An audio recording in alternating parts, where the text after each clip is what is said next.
Training for your next big race and not sure about your nutrition? Well, Precision Fuel and Hydration are sponsoring the show this month, and their free online planner has you covered. It calculates exactly how much carbs, sodium and fluid you need to smash your goals. Me and the team at Inside Running Podcast swear by the 90 gram resealable gel to have on our long runs. It's been a game changer for us. If you want to crush your race day strategy, hit the link in the show notes, try the planner and grab 15% off your first order with the code IR-SPRING2025. That's IR-SPRING2025. Hit the link, grab your discount and crush those goals. Now on to the episode.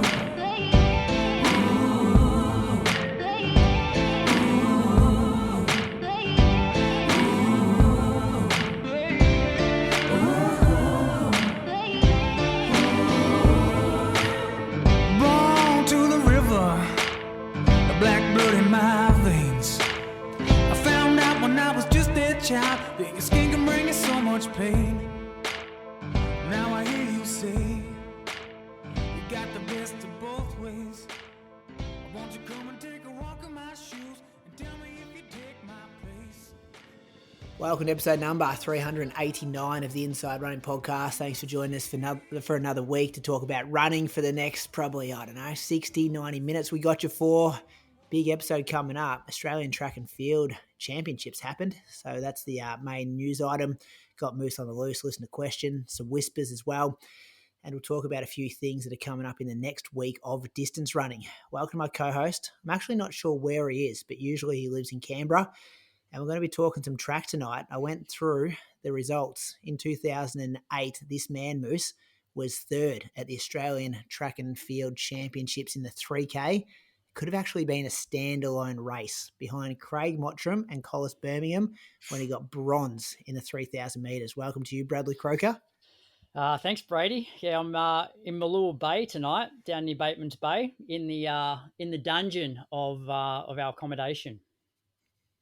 Yeah, it looks a bit grim where you are, to be honest. It looks like a sports shed or something like that.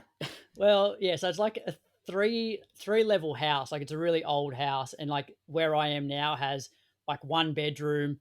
There's a laundry and shower, and then upstairs there's like a bedroom, the kitchen, and then there's a couple of bedrooms on the third level. So I'm down here where there's hopefully less noise from the rest of the family. And that 3K, Croaks, was it standalone Australian champs or did they hold it at the Australian Championships? They held it at the Australian Championships, and it was an interesting one. I actually wanted to run the 1,500 metres at that national championships, but I didn't have the qualifier, so I ran the 3K instead.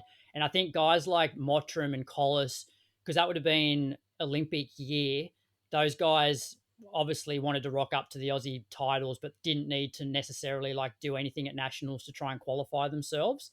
So that's probably why they did the 3K instead of like the 1,500. So yeah, I was pretty lucky to win that one because if I had my way, I would have run the 1,500 at that meet. Was there still a 5K on offer as well?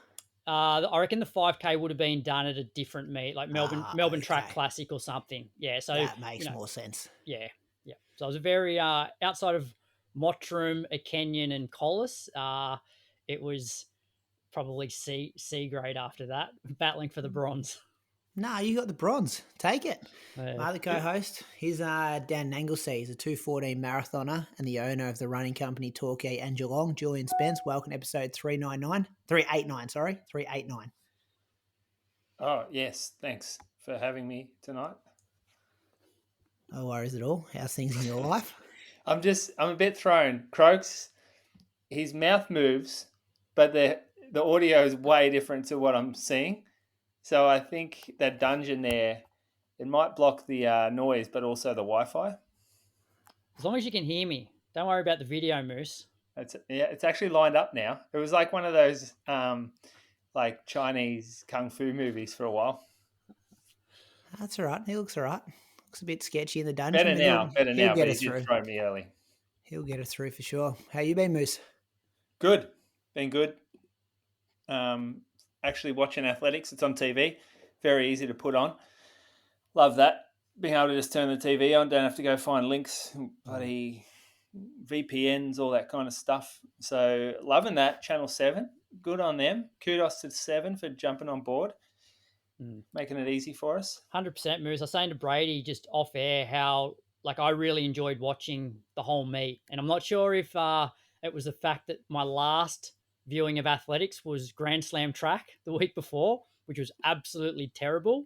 So Channel 7, also I think the meet was just amazing because most of the distance events, everybody was there competing, which, you look back 10 years ago and there was probably a few cheaper national medals on offer. Like a lot of the big names weren't deciding to run.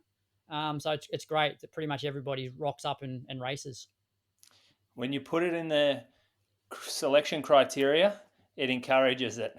I guess that's the purpose of it, to get the stars back home in front of the crowd and build our sport rather than exporting talent overseas and just having the other countries benefit from them racing in front of their own crowds. So, yeah, I guess you pay credit to AA for writing a criteria that means the big dogs show up. Yeah. Because it wasn't an actual selection like trials, was it? But No. There was weight on actually being there. Yeah, I think there is. I still think they use it to a point. I personally think that if you finish top 2 at nationals and you have the standard, you're probably a better than 90% chance of making the world championship team. I still think they look at that top 2 at nationals, especially if everybody has rocked up to it. So although it's not officially written in the selection criteria as a trial, I still think the selectors treat it that way a lot of the time. Yeah, those head-to-heads got to be so important. Yeah, head-to-heads for sure. Bring it home. And we've seen in the past it's sort of worked in the favour of the athletes who have competed well at nationals, and even just getting through heats into a final. Don't see that a ton. The Australians having to do that. So to show that, like when you bring the discretion into any selection, it's nice to be able to prove that you can do that for a championship. Let's talk about your training week, Moose, before we get into the heavy news of nationals a bit later on in the show. Okay. Well, I think I ran 93K, if I'm right. I'm starting to put some hours together.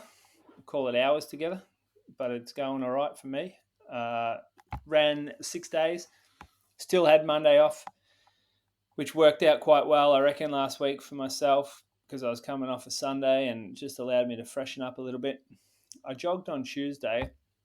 I decided to drive out to a dirt road just about 15 minutes away, 5-10 minutes from the store. I wanted to run a bit flatter. Avoiding the real steep hills at the moment has actually seen me stay healthier. And I wanted a nice dirt road. I was sick of running around the top of my block up here or down around the river. So 14K I had. So I decided to go down to a dirt road. The dirt roads are still a bit shit here coming out of summer. They're very sandy and they've got a lot of corrugations. So it isn't ideal. But I can park out here, not see any other people or any other cars and kind of tune out to a degree. I tried some new shoes, had these Adidas Evo SL. This is a jogging shoe with a tempo faster bias to it. Doesn't have a plate in it, but it's still fairly rigid, has a nice foam. It's probably not suited to slow paces.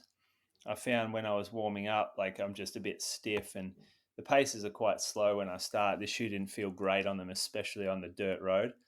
But as I started to get a bit quicker and I would land a bit more forefoot and I was spending less time on the ground, a little bit snappier, it started to feel a lot better. And I could do strides in them really nicely. Be a shoe that I asked on my Strava, what's one shoe to take away with you if you needed to do a session and a long run, this is probably the one I would take at the moment anyway. Looks good too, doesn't it? Those big 3 stripes. Like this one's pretty loud, this colorway, but that design of it. Yeah, I guess it depends what your version of looking good is. Like some people like big logos and real flashy. Like up there, sort of matches your status in town. Like big It's fluoro. a simple shoe. No, take away the fluoro. Like give me the white or the black version of this shoe when it's just all black and then you've just got 3 big Adidas stripes. Yeah, all white. I don't mind that. I kind of like, sometimes I like it when there's no logo on the shoe. I just like it to be nice and clean. But they've gone the opposite here, gone big logo. You know what you're wearing anyway. Yeah. The fluoro yellow is a bit too much. Like that hurts your eyes looking at it. You don't get a ton of option with these shoes. Fairly hard to get. So I asked my man at Adidas for a pair, and he said, "Yep, I'll get you some." But then I didn't hear from him for a while. I'm like, "Fuck it, I'll just buy some." And then I get to work the same day that I ran in these, and there's a box of Adidas shoes waiting for me at work. So I actually have 2 pairs of Adidas shoes, and one's white. One's white, one's yellow. So I'll go through these and get into the white ones in the back half of the year. Felt good. Did some strides. Felt good doing them. Then next morning, did a workout. So warm up in another Adidas shoe, like a jogging shoe called the Supernova Prima. We were originally shown this shoe at a showing a while ago now. I'm going to say a year ago, maybe even more. And it was called the Supernova Workhorse. And I thought, that's a great name. Like, that's what I want in my jogging shoe. I want to be a workhorse. But they changed the name before it got to production, called it the Prima. Maybe not as nice for me as the Vomero 18, just a bit firmer, a little bit closer to the ground. I get a little bit of a blister at my toe. It's slightly pointy, which Adidas have kind of done for a while now, like a little bit narrower than some of the other brands. It's still a nice shoe for me to run in. It's the best jogging shoe from Adidas I've worn in a long time. That was the warm-up. I did on the treadmill 5 by 6 minutes, 70 seconds resting. The idea is on the treadmill is a lot of the sessions I've been doing lately, doing too fast early, and then all of a sudden the workout sort of loses the plot a bit. So on the treadie, you can just keep the heart rate so controlled because I have it showing on the treadmill, and there's no changes in gradient, in wind, in heat or pace or anything. So you can just dial in the exact effort you want. And so I did that, and I found mechanically on the treadmill, like I was working harder than what my heart rate was. And so the first like these paces are all wrong. I haven't linked my watch up to the treadie, but 6 minutes, the average heart rate was 147. It really wasn't that. It was like, it felt a lot faster than that. And then I just gradually progressed. So 147, 54, 57, 61, 61. So this was a really controlled workout for me. And I wore the Cielo X1 V2 or 2.0 or whatever. It's a terrible name. Like you, Brady, I started to like it throughout the workout. Like I started to find that sweet spot. I was about to take it off after 1 rep. I'm like, this is done. I hate this thing. Feel like my foot's starting to get sore. I'd done it up too tight. Felt super awkward where I was landing. And then halfway through the 2nd rep, I'm like, hold on, there's something here. Like this is starting to work for me. It's feeling smoother. All of a sudden, instead of feeling real clunky, it's starting to feel very intuitive. Like I'm hitting the right spot. And by the end of the workout, I loosened the laces on one of my rests. And by the end of the workout, I thought, this is now a player in my rotation again. So happy with how that came about because I didn't buy this one, but it's an expensive shoe to just fail in. What's it retail for? 400. Oh, wow. Yep. Yeah, I know. Yeah, I like when I got it out of the box, I wouldn't have paid, like saying it was very nice of Hoare to send us a pair. But yeah, I wouldn't have spent $400 on it. But now I've hit that sweet spot you're talking about. I'm like, yeah, it's a nice shoe. Not sure if it's $400 worth, but that's kind of where the industry's going, I guess. But it's definitely in the rotation now. Like it's fun. if I'm doing fast stuff, I want to be in that shoe for sure. Yeah, the rocker is very aggressive, so you can feel quite fast in it. It's light enough too. It's got some good foam. The good thing about this is it's promising because they got a shoe coming out later in the year called the Rocket X. I think it's the Rocket X3. That shoe is good. Bree's been running in that shoe. She got a pair of samples ahead of time. She loves it, and I think it might use the same foam as this, but it's a bit more normal. So it could be like that longer super shoe, not like the real aggressive shapes that they're bringing out now. This is that shoe you can put on as a marathon type shoe and feel confident in it. So yeah, just jog, like cool down, whatever. Next morning ran 12K. Ran this with Simone McInnes. She lives around the corner from me. I coach her. So we got out and did 12K, and it went fast. Like sometimes I've been running and I chuck the headphones on, it gets me through. But if I forget the headphones at the moment, I'm just watch gazing the whole time, thinking how long's this run got to go. I'm in that mode where I'm looking for something to distract me while I'm running, and having someone with you is pretty good for that. The next day, did a workout, so went out to the old call it the Chanel Estate, which is this nice. All the rich tradies live out here around Torquay. A few caravans, jet skis, sort of thing in the driveways. A lot of Tom concrete. Atkins, who plays Geelong Cats, he lives there.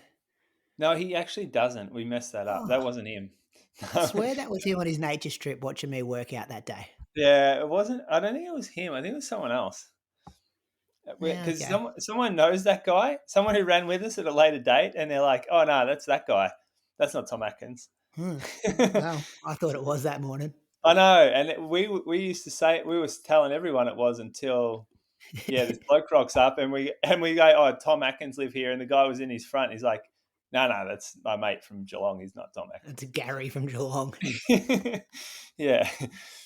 What do we do? I joined Josh Bromley Lynch come with me. He's been keen to try to test his fitness because he works out with a few other fellas and he's fitter than them. So he wanted a bit of a test of his own fitness.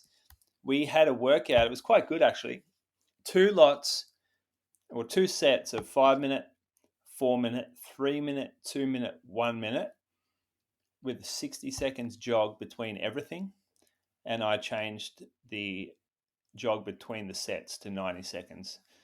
The effort was prescribed at half marathon effort for the 5 minutes and at the 1 minute, 3K effort. So you progressed in your intensity. The reps got faster as you went, but you couldn't really go to the well early. You can't really blast it because you had a whole nother set to go through. So there's a bit of mayo in this, as you know, like the GPS can be a little funky around this loop. So I know it's generous. Toby reckons it's fine. Toby's Who like, does? nah, it's fine. Toby. Whenever I question his workouts, I'm like, be careful doing workouts around there. I reckon the GPS is very generous. But he's like, no, I'm just fit. That's what the numbers are telling me. See how Ballarat, you'll be able to tell after Ballarat if it's legit or not. Yeah, he's got the cycling strength there, Ballarat. So you're not sure what Toby's going to pull out that day. Yeah, well, regardless of what Toby thinks, I've been here a fair bit, and I know that the workouts come out faster than when I run at other places. Moose, I would love to get your thoughts on where you see or how you think Toby will go based on the type of training he's doing. Well, it's tough. I was thinking about that today. I was thinking about it, and I thought, I like Toby. Toby's my guy. Spent a lot of time together at work. Coached him in the past. I don't love his chances at Ballarat. He's pretty confident though. He's going with the leaders. I'm sort of with you. I wish I had his confidence. Two reasons. I just think at some point, you can get really fit on the bike, but that pounding and that conditioning for the marathon off 70K of running a week, there's not many people that can do that. The other thing is I've noticed on his Strava is like just about every Sunday he has to not finish the session because his Achilles and plantar's stuffed. And it's like, you're going into a race and you're already like semi-busted. It seems from looking outside in. Is that a fair observation? Yep. Yeah, he's not healthy. Like his foot and Achilles is no good. He's there's a reason that he's doing so much bike riding. It's because he can't do the running that he wants to do. But also hope he does do well. That's it. Like I don't want to sit here and go, oh, he's going to have a stinker. But this type of training he's doing typically doesn't work that well for the marathon. Although there are examples of it working really well. And I keep thinking back to Charlotte Purdue when she ran that brilliant race at London off doing long bike rides as her thing. Jess Stenson doing all that elliptical training with lower mileage. So yeah, I see there are examples of it working. The one thing he's got like pits of talent. And even the fact that he can do what he's doing right now within workouts off the limited mileage he's running, it's impressive. So but as that's we know, what we're seeing. But as we know, Moose, I reckon talent can get you so far, and it can get you a long way, I reckon, up to a half marathon. The marathon is a different beast, and the marathon generally does win. It's probably not, his race plan probably doesn't work in too well with his fitness leading in either. Like the go out hard and let's see what happens and throw it at the wall type thing.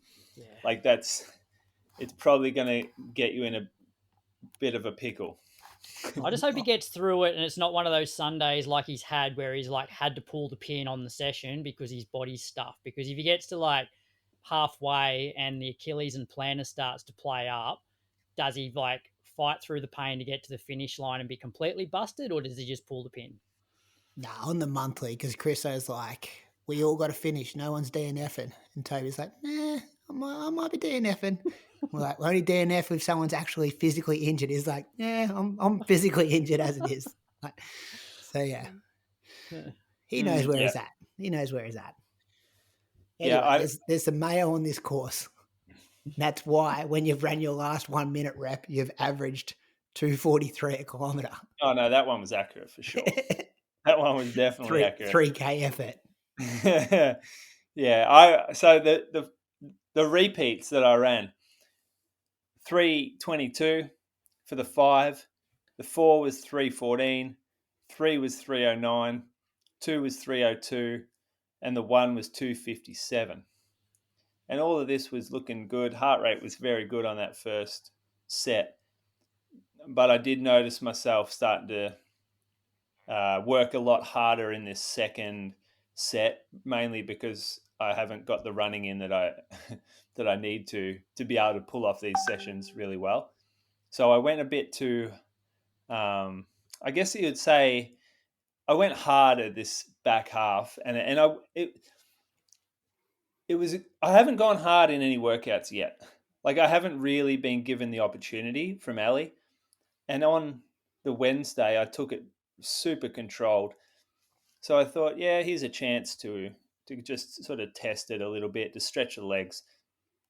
So the 5 minute rep, I went back controlled 3:24, then the 4 minutes was 3:14s, 3 minute 3:03, 2 minutes was 2:57, and the last one was 2:43, and that was uphill, boys, by the way.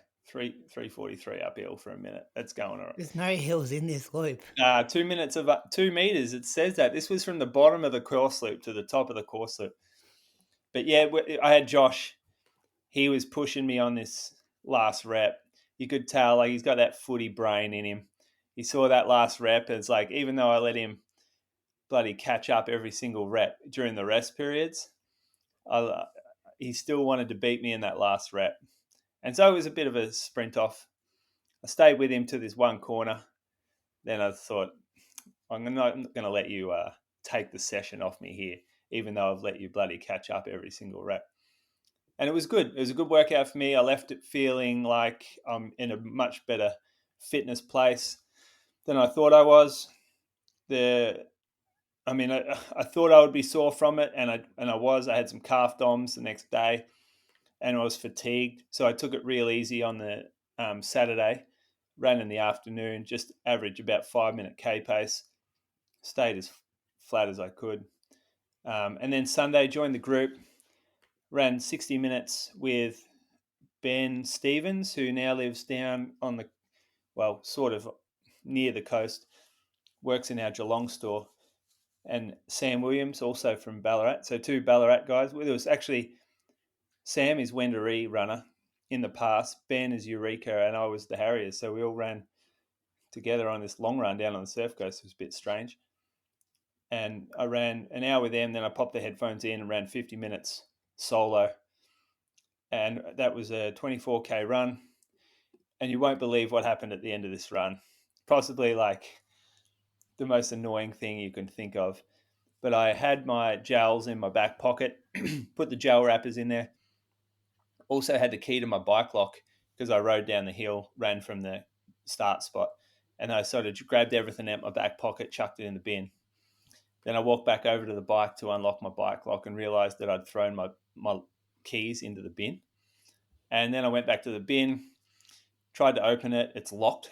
So like it's in one, it's like it's a bin inside a bloody locked shell. And I'm thinking, oh shit, how do I open this? Checked out like the mechanism, the lock mechanism, and it's not a normal thing. Like it has a special tool that opens it. So I've had to call like the council. Down here it's called the Great Ocean Road Coastal Committee or something. And they're like, it put me into a guy in an office about 200 kilometers away. And he's like, oh, yeah, not sure how we're going to fix this one today. And meanwhile, I'm sitting there like finished a nearly 2-hour long run, pretty fucked. Pia is like, because Bree was away. I was solo parent through the weekend. Bree's up at grandma's. And I said I would be back in a certain time. And now I'm like just sitting down there waiting for someone to help me. So eventually they contacted the guy that empties the bins, and he was down the coast, and he said, oh, I'll just call past on my way back.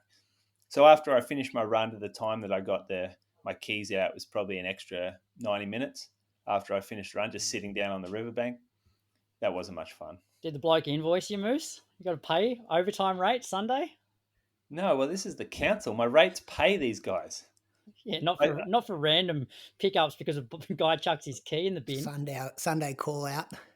If they're not there to help us in our times of need, what's the point?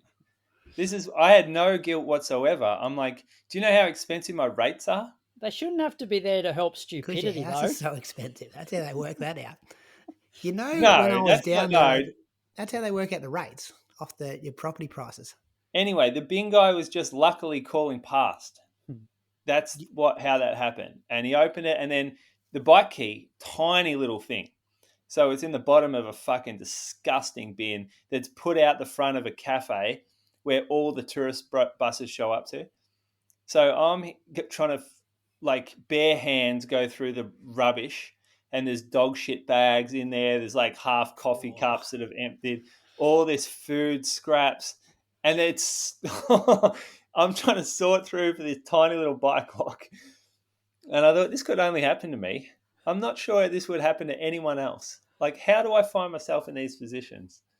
Well, Did anybody get any of these runners get footage of you, Moose, going through the trash? They had gone home, mate. I was down there by myself. I was just hanging out with the bloody tourist buses. No one speaking English or anything. I was standing in front of the bin, and all these people are coming up trying to put rubbish in the bin, and I'm like, no, go away. Like, you're not putting rubbish. And they don't speak English, and they look at what they got in their hand, and they're like, maybe I could tell there's like confusion in their head. Like, why isn't he let me put this in the bin? What country is this? And they'd go back a second time, and I'm like, no, not the bin for this. Remember when I was down there for Roo Run and you went swimming with your key in your pocket too? Yeah, he's a battler, this guy, Craig. He is a battler. See what happens? Why does this stuff happen to me? Bree goes away for one weekend. Shit hits the fan. It got me a little break from Pia down the river, actually. Oh, that is some hard work, though. This solid para. I don't think I could be a runner. I'd have to find some other thing. I'd be a drinker if I was a solo parent or a single parent. That, like, you got to be organised, don't you? You got to be ready. Like, so random 3 a.m. hear some yelling from the bedroom.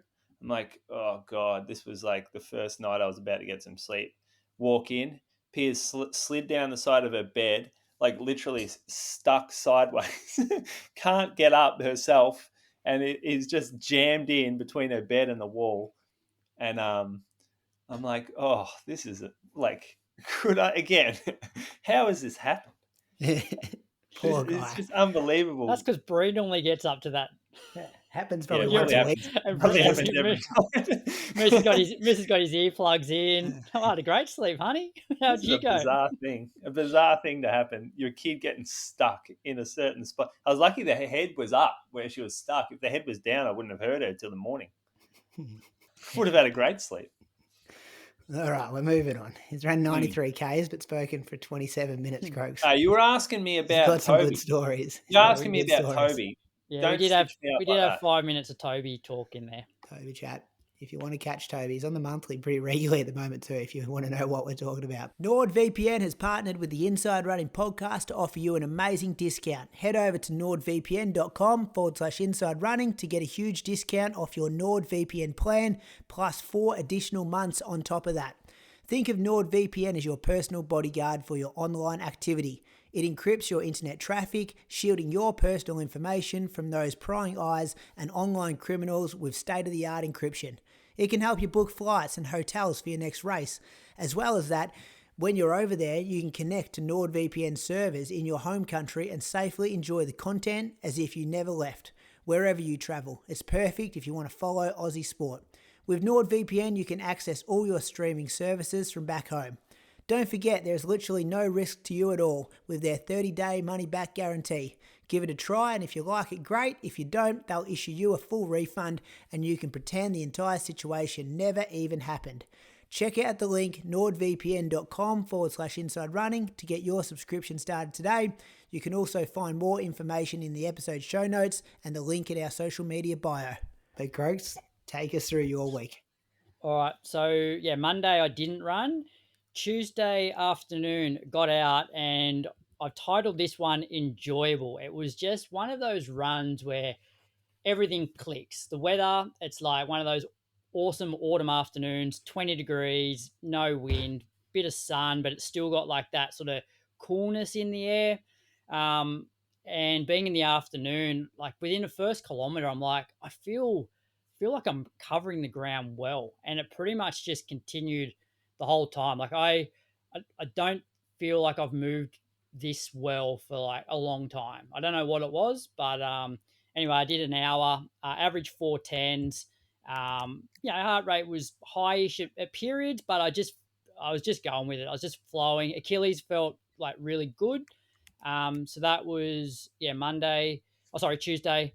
Wednesday, I then got out in that afternoon for 51 minutes, 4:27. So fair bit cruisier than the day before, much lower heart rate.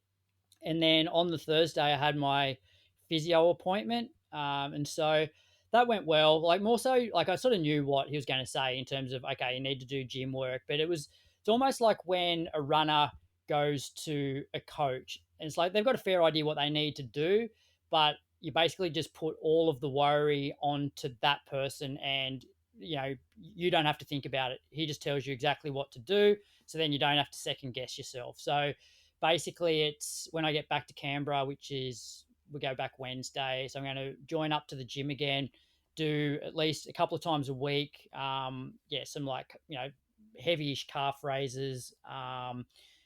He's happy for me to run no more than 3 days in a row.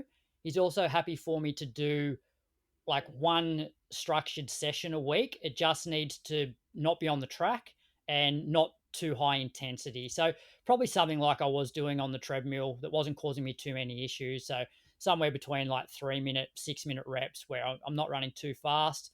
He's also happy with me just doing one run a week where I just have a bit of a surge in the middle, so almost like a half session.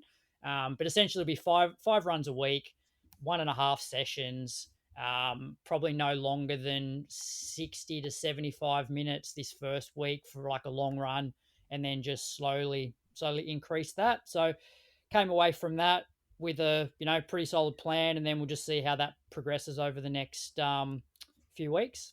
And then Friday morning, got up before we headed to the coast, did another hour at 4:24s. All week, like my Achilles was feeling fairly good, but I guess I have backed off. I hadn't done a session for a couple of weeks. I'd only run 50k the week before. We then drove down to the coast Friday. Saturday afternoon, drove down to Browley where it's like completely flat, and did 45 minutes just out and back. Got rolling a little bit on the way back. Just felt good, and the fact that I'd sort of been given permission to still do a little bit of intensity. I think I threw 1 kilometer in there at just under like 3:30 kilometer pace, and felt fairly good. So I averaged 4:08s for that 45 minutes. And then Sunday, I was going to go out for an hour in the afternoon, but I was watching the athletics, and then Viv's parents came down to stay for a few nights, and I'd been watching the athletics all afternoon. And then I thought, if I drive down to Browley, which is like probably a 15-20 minute drive, run for an hour, I'm going to get back after the kids are like showered and pretty much dinner time. So I was just like, look, where I'm at the moment, whether I run 50k or 65, it doesn't really matter. So I didn't run Sunday, so it was a week of 50k, and so that's where I'm at. But like, I feel good in terms of, I don't feel super unfit. I'm sure if I did a session, I'd feel unfit, but just general jogging feels quite enjoyable at the moment.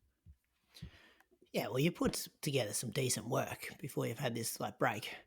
Yeah, some quick K's in there. Build back up, but I'd say it'll be probably nothing exciting for the next month or so. At what point do you book flights for Spain? Oh, probably not till July. Like realistically, August. And that's because of the injury stuff? Yeah, like as the physio said, he's like, this sort of stuff's tricky. Like it could be 3 weeks, it could be 3 months. Like we just don't know. And it's just going to be trial and error. A lot of things, it's like, okay, well, we start off with these 5 runs a week, 1 session, 1 half session. We do the stuff in the gym, and then we see how it's progressing. If it's not progressing as we expect, then obviously we change something else. But I don't think there's an exact, you need to do exactly this and it'll get better. It's a bit of trial and error. Make that guy the boss now, as you said. Pretty much, yeah. It's on him. Follow instructions. Good, Croaks. I'm going to whip through this week. Monday, I was coming off that 3x10k workout, so I just did an easy 54 minutes, 4:46 pace. No double, just 1 run day. Tuesday, met up with Lockie Hurd. He was in town, school holidays. He's a teacher. He didn't do all this. He was doing a workout, but I did the warm up and cool down with him. 90 minutes and some strides. Was chopping wood on Monday though. Had a few DOMs from swinging the axe boys through the back, through the hips. So I wasn't feeling real good for this run, but got it done. Have you got like one of them little baby axes, like a tomahawk? No, I got the big one. I do have a little tomahawk, but it's because the handle on my original axe snapped, and then I've got a big like wood splitter from Bunnings. That's what hurt it back, I reckon. You can lift it? Yeah, but take a big swing. You know much about wood?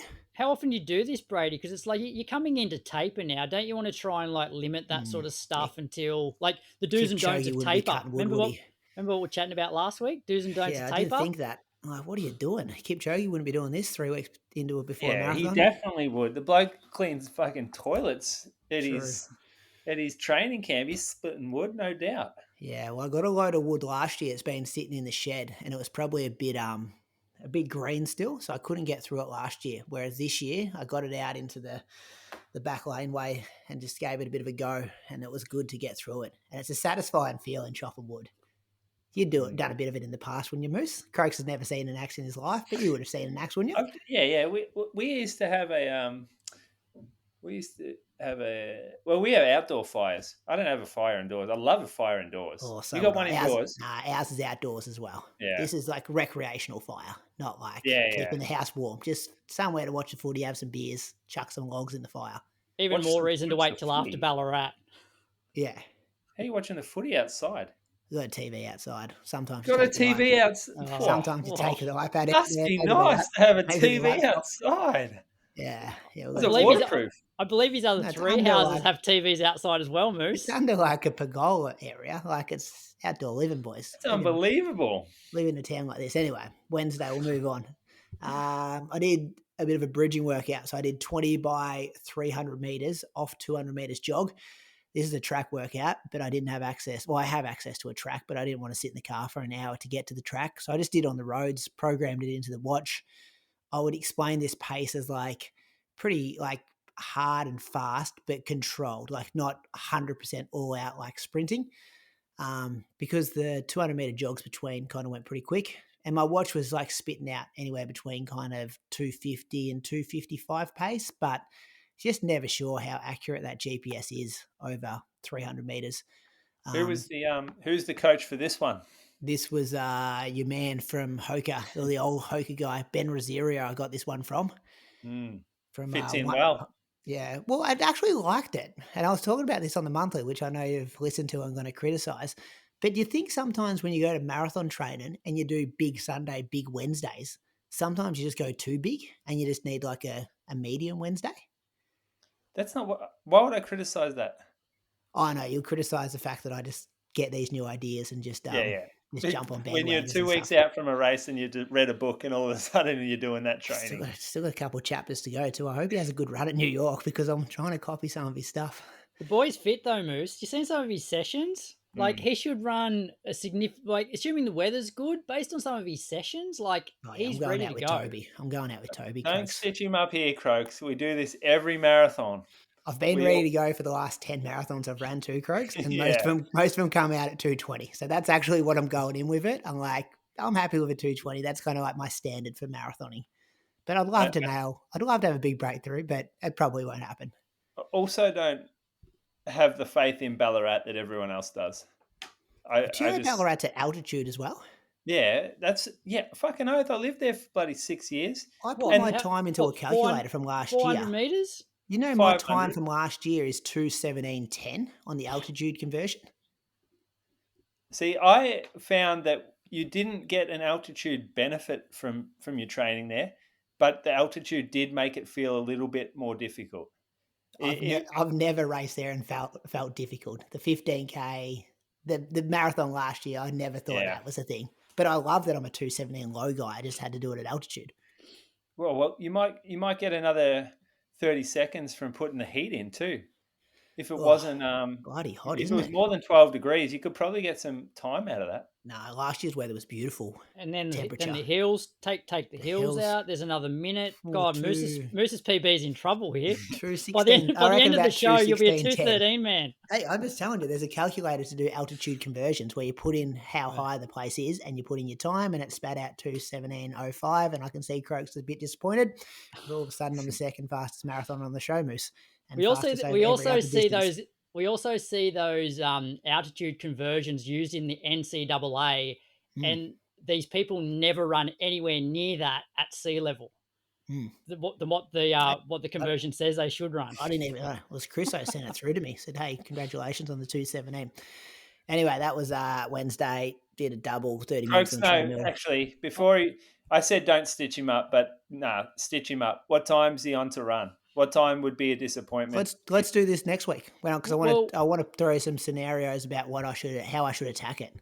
All right, do it next week. But when he gets to his Sunday, like I think this Sunday is pretty impressive. This was a good workout. Thursday 16K 4:33s. Got on the treadmill Thursday afternoon. Watched Alex Yee, his YouTube video, boys. Quite good. Pretty humble, modest bloke, which is good to see. That 30-minute documentary on him. I think you skipped this 30-minute run on the afternoon of your workout here. Oh, sorry, 30 minutes at 4:49s. Was that one? Yeah, you got a photo up here of a dirt road. Wait, it's like a service road. No, what is that? A dirt road. You want me to tell you what that is? Because there's a dirt road to the left. Can you see the dirt road to the left? Yeah, that's what I'm looking at. So this road it's only like a K from my house, but it gets like pretty bushland pretty quick. And I think what this road is a guy rides his horse and cart up this road, and he's like created this like little service road off to the main road. So you'll just be randomly running like in one direction, and you'll just look ahead and you're like, what's that coming towards me? And there's this guy, just like old timer, just fanging this like horse and cart along it. And this road goes it'd go for 15K in one direction, nice and sandy like that. And it's just a straight line for 15K. But you can see how the trees kind of come over, and it's not a boring, you can see 15K straight ahead of you. You only kind of can look, a couple hundred meters. So that's where I do a lot of my jogging. If you ever just see that straight line, U-turn, straight line back. It's a good That's run. what happens. That's a good. Yeah. That's the ideal type. It's a beautiful path. Just need a couple of hills in there. Yeah, that's what I'm missing. I did think when I was jogging that day, I had my phone on me. I'm like, I'll take a photo of that, show some people where I run. Friday I did 90 minutes and some strides again. Hold on a second. That's not why I brought this up. Where are we at? In the comments here. This is one for Croaks sitting here. Oh, yeah. Because I'm just reading these comments here. And someone's come on and said, not impressed with Croaks' elitism on sifting through so-called impressive times. These are in quotation marks. Impressive is in quotation. Times and in quotation notable names in results readouts. We are all runners, as Moose would say. I quoted you in there, Moose. Yeah, I don't remember saying we're all runners, but we are all runners. Of course we're all runners. However, Croaks, you thought you might cop some heat from this last time. This was last week where we were discussing what to put in the agenda and what not to. I've been thinking about it myself, but you go, Croaks. All right. Like, you go onto the Australian Fun Run calendar, and there are multiple races throughout the country every single week. And you also got to think about, we have people listening to us in the UK. We have people listening in Norway, New Zealand. Like, Christchurch Marathon was on the weekend. Like, we're not talking about that, even though there was like 5 guys run under 65 minutes or something. So we have to think about, we don't want to, like, personally, if I'm listening to this podcast and we get to a results section, if I'm just reading through names of times and they're not super quick, or we don't know who they are, that becomes boring pretty quickly. So like, I stand by the decision. I've got to make a call somewhere. And I don't think just because we make a mention of a fun run and it has multiple distances, we automatically have to go through the podium, especially if you have a 15-minute gap between first and second. Like, why does second need to get a mention when there's such a gap? I'm with you, Croaks. I've got your back here. But I was thinking the exact same thing. Like, I didn't notice this comment at all, but then the guy that's mentioned it, I've just clicked on his Strava, and I don't know whether I should do this, but 5 times first grade premierships in cricket, 1 time second and third grade premiership, 12 centuries, 10 at first grade rep level. Good cricketer. Not 12 sure centuries. Have you seen any cricket section on Strava? Do not know the relevance of that, but I do enjoy talking about footy on Strava, but it is a running app, I guess. Yeah. You win any premierships when you're a junior? Me? Yeah, I reckon under 13 and a halves I won. Get that in the bio. Get it in your bio. Got a couple of bound jump of the year. Moose, you'd like that. Best bound jumper in Bendigo for a couple of years. Moose, I can cop criticism, but at the end of the day, we need, like, I don't know which events we should talk about. Should I talk about somebody's park run result? You got a hard job. It's not that hard. You read there's a lot of results every week. But Croaks, you read out Ryan Gregson result from Hobart, right? Yeah, the guy's been to 2 Olympics. Yeah. He's newsworthy. Yeah, he's noteworthy. He left out Millie Clark, and Millie Clark's been to the Olympics. Oh, that's a stitch up there. You've stitched her up then. That's one we got to read out, Croaks. Someone been to the Olympics, we're reading the result out. So, Croaks, when I look ahead at Canberra today, you've gone the first 3 men, but only 1 woman. Ooh, Croaks. Well, I haven't decided whether I'm going to. I just put that in there. I just haven't decided whether I'm actually going to read them all out. Second and third, don't do this, Croaks. You're going to get us 256, 259 for second and third. I reckon that's I reckon if it's a notable event, we probably could have this conversation off air. So if it's Canberra Marathon, I think you just read top 3 no matter what their times are, because it's the 4th biggest marathon in Australia. Canberra's not that big an event anymore. Like, What's the fourth biggest marathon in Australia? like the women's race was won in 2:51, and the reason why I would mention her is like went to the Olympics in 2008. She turns 50 in a couple of weeks, so she won it. That's a good story. I want to hear Yeah, that, but Croaks. like, and that's 2 hours 51. I don't think we need to hear about 2 hours 55 for second. I've got you, Isabella and Greer. I've got you in second and third. Yeah. We'll move on. Can I get back to my week, please? What day am I up to? Friday. But 90 no, at minutes what and strides. point, Brady? At what point is the threshold? But otherwise, we're reading parkrun out. If we're not going to take it a degree of elitism, then we're just reading out every single result from every single race. Of course, there's elitism. You go on the whatever the footy show is you watch, and they talk about the bloody fifth grade down at Carlton North Ovals on the weekend. Yeah, is that we elitism want because to they're not cover talking elite about that? Australian distance run and other stuff that comes onto our radar. Would you fast forward the show, Brady, if we just started listing off random names? This lady ran 3 hours for the marathon that we don't know who they are. That's not what we created it for. Well, exactly. I created this show. Well, we created this show to be like, what are you talking about on your Sunday long run? Like, what's the stuff that's happened in the last 24 hours over the weekend or the run a week that you actually haven't chat about on your long run? And are you going to talk about second and third place at Canberra Marathon when it's 3 hours? So here's why I would talk about Canberra Marathon on my Sunday long run is I would say, geez, they got some cash up there. Someone's running just under 3 hours and bringing some cash in. Like, that's the talking point there. So if someone, like, all the time people go out looking for cheap cash, we know who they are. Yeah, Canberra's open for some cheap cash up there. That's what my Sunday long run talk is about. Yeah. You're going to talk about that on your Sunday? Yeah, I was talking about it on my Sunday message groups yesterday, saying I should have went to Canberra instead of Ballarat in 2 weeks. Anyway, yeah, well, as a show where you pivot and you change and stuff as well. But yeah, I think a lot of people would agree, Croaks. We don't need 30 minutes just reading out random results. What day am I up to? It's Friday, 90 minutes and some strides. 30 minutes in the afternoon. Saturday, 16K, 4:29. Still been warm here, like 30 degrees most days, 20 degrees at 8 a.m. when I'm going. And then Sunday, Nath Stoke come up to town. He's based in Bendigo at the moment, doing Ballarat as well. He could be a sneaky chance as well. He's in pretty good shape. Ran like 3:02K pace for Run for the Kids the week before. We did 30K in total, 8K warm-up, then changed shoes, set some drink bottles up on the back of our cars, did some strides, then did 16K at about 3:16 pace.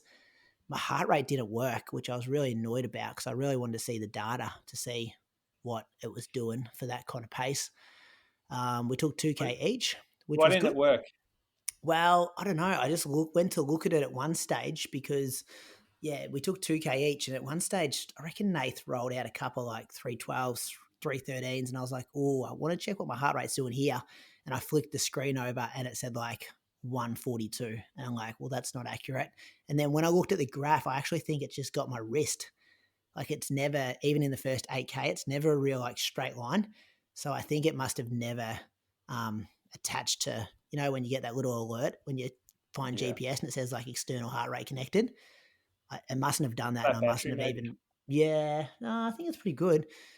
Anyway, so that was a bit annoying. Then we just did 5K cool down to make it 30K for the morning. It's a good workout, warm. Like I checked my phone at the end and it said 21 degrees, feels like 24. So yeah, this was a good workout, Croaks. It felt good when I was behind Nath. Like definitely when I was taking 2Ks, it definitely felt like I was working. But I'm enjoying those shoes. Yeah, we'll talk about it next week. But like I'm kind of just thinking about if there's a pack going this pace, just going out at this pace, going through in 68 high, 69 low. Just saying. Remember back in the day, Moose, is like one of the key marathon sessions was go out and do 10 mile at marathon pace, and it's that's why I did this. But you did this after like an extended warm up, so it's more than just your standard 16K. So what's the difference between 5 and 8K though? Do you reckon much? It'd be different if I was on my legs for an hour before doing the workout. I don't know not too much really. I don't think how much fatigue 8K puts 5 and 8 is not much difference. But yeah, we used to do that and I would finish it and go, there's no way I can run a marathon in that. And then you would always be able to do it. Or I could normally, actually the 10 mile tempo was it was an eye opener for me early because I would always try to hit 320s and break 220. Like that was it. And I tried it for multiple marathons in a row. And I would always finish a 16K tempo absolutely cooked, like holding on for dear life for the last 3K. And then once I started to learn the marathon a bit more, you learn the 10-mile tempo a bit more too. And you start to finish that a lot more comfortable and a lot stronger. And I think you learn a lot about the marathon from that long tempo. And then when I was running good marathons, I was running 10-mile tempos that were really smooth and comfortable. So Brady, I think it's good. Yeah, well, even our cool down, we were like 4:06, 4:14, 16, 13, 11. Like we weren't absolutely cooked where we had to jog 5-minute Ks. Yeah. So 316 kilometer pace is 217 high. There you go. Yeah, there we go. 69. I'll ask you next week, but do you reckon I just go for it? Have a think about it. Like, why not just go out, say, hey, like I've ran plenty of 220s. Like, I don't know how much longer I'm going to be at a stage where I want to be putting in this kind of like preparations. I'll have Depends who you've got. Like, you want to have people to run with. So that's... Yeah, I think that's what the lead pack's going to be doing, Crooks. Okay. Like, instead of sitting back at 220 with my triathlete mate, who's not going to be giving off good energy if I've got a made-up beef with him, like, why don't I just sit with Alex Harvey and Dean Menzies and Reece Edwards and those big boys? Aren't they a minute in front of that, though? You reckon they're going at 2:15, 2:16? Well, Menzies has run, what, 2:15? Nah, 2:17, I reckon, hasn't he? Yeah, I've just got him at the moment. Oh, really? Really? He gets he knows these times, doesn't he? Reece Edwards has run 2:14? 2:14. And he ran 2:17 at Harvey ran 2:15 or yeah. 2:16? At Valencia though, Moose. They haven't done this at altitude. You just don't want to Valencia at the south. You just don't want, like, I get your point. Like, you got nothing to lose. You're not flying overseas. It hasn't cost you anything. But you also don't want to hate the last hour of the event. If you have gone too hard. I guess I'm asking, like, where's that estimated, like, roll the dice level? Like, is that 3:15s, or is it better going 3, with my mate going through in 70 and trying to kick down off that? I reckon go quicker than 70, but don't go quicker than 69. I reckon low 69s would set you up. If you're having a really good day, you can then still negative split and run a significant PB. I think if you start going sub 69 through half, it's just not worth, like, Like I ran 217 off. I ran 217 off 69:30, 69:40 first half. Yeah, different talent levels, though, Croaks. No, but like different it's just. talent. I think you can still run really quick off 69. Negative split's something I've never been able to do though. Like, and I've gone through plenty in like 70 flat, 70-10, 69-55. Like, and I kind of What do you reckon, Moose? What do you reckon you should do? Well, I got told to think about it, and I actually do want to think about it. Give me a week, yeah. I'm just thinking of where I'm at in life. Like, I think I'm 37. I've been putting these preps together. Like, I don't want this to be my last. Like, I could get injured soon or just fall out of love with running and be like, you know what? Like, I wish I had a swing at it that day. What happens if I did go through in 68:30? Mate, could I have ran 2:17? You're not falling out of love with running. This is I just did some numbers today. 15 week average of 163. Like, I'm tapering now. Like, I've trained through summer. And I was bloody unfit when I started doing this preparation. I do admire, like I've said this before on the podcast, I do admire your level of dedication, given you've got a couple of kids. Like, here I am running like 70K a week at the moment. I'm like, geez, I feel like I'm still running a fair bit. And you're like double plus more. And it's like every day. Cash it out, Craig. Let's cash it out. Oh. Yeah, so I reckon we have a swing. We'll see. They're a bit weather dependent too. We need to see a weather prediction. Anyway, let's thanks the Patreon supporters. Who you got, Croaks? All right, let me just scroll up. I have Andrew McIntosh this week. Andrew's from Melbourne. He's run 15:52 at the 2023 Richmond Harriers Tiger 5, 33:10 at the 2023 Lakeside 10K, 73:21 at the 2023 Melbourne Half, and 2:35 at last year's Melbourne Marathon. Nothing on Strava, but I reckon he might be part of the Vigor running group and competes for Collingwood. So thanks for your support, Andrew. Thanks, Andrew, for your support. Andrew, that would make Bruce. sense. Collingwood and Vigor, Yeah. very closely Hand aligned. in hand. Princess Park. So, we got a few pages. I'm back to the top. Sean McCann from Dublin. That's a very Irish name. McCann has run 16:55 for 5K, 34:38 for 10K, 66:55. What? At the 2016 Bohemian Half Marathon. Hang on, I'll have to check that one. Yeah, I'd be checking that one. That is an outlier. 2:44 at the 2023 Berlin Marathon. I reckon it might be 76 Moose. What do you reckon? Yeah, that For the fits. half? That fits. And primary club is the TT Races. Oh, the TT Races, good club name. But Sean, I'm going to go unbelievable half. But if we put that as 66:55. The 10K is the best. Yeah, 10K is the best by a mile. Yeah.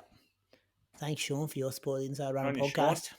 I'm going to thank Megan Lavender. We couldn't find her on Strava, but we found a few results, so hopefully these are hers. 28:37 at the Menai Park Run, 63 minutes at the 2022 Run Shell Harbour 10K, 2:26 at the 2023 Canberra Half Marathon, and 5:41 at last year's Gold Coast Marathon. So if that's you, Megan, a massive thanks for your support of the Inside Running podcast and all our Patreon supporters over there. If you like what we do, I say this every week. Actually, I'm going to make one of you boys say it next week, so I feel like I'm always banging on. But this show takes a bit of effort to put out every week. Croaks has to sift through all the results to figure out what's going to make the agenda and what's not going to make the agenda. Bit of production behind the scenes, free to listen to, definitely not free to make. So if you like what we do, you can support us on patreon.com/Inside Running Podcast. If bonus content's your thing, we've got a level where you can get an extra show every week as well. Chris and Toby on the monthly. The Berlin boys did an episode today. Haven't listened to that yet, but it went for 95 minutes, fellas. So big, deep episode there. We've got the UK fellas. And if you just want to listen to a one-off episode, you can just go to our Patreon page and purchase that for, I guess, I think it's probably the price of, I don't know, a small coffee. It's about $4 an episode, something like that. Talking about coffee, boys, we've got Axel Coffee. With thanks to Axel Coffee, our race results partner, and the secret to starting every run on the right foot.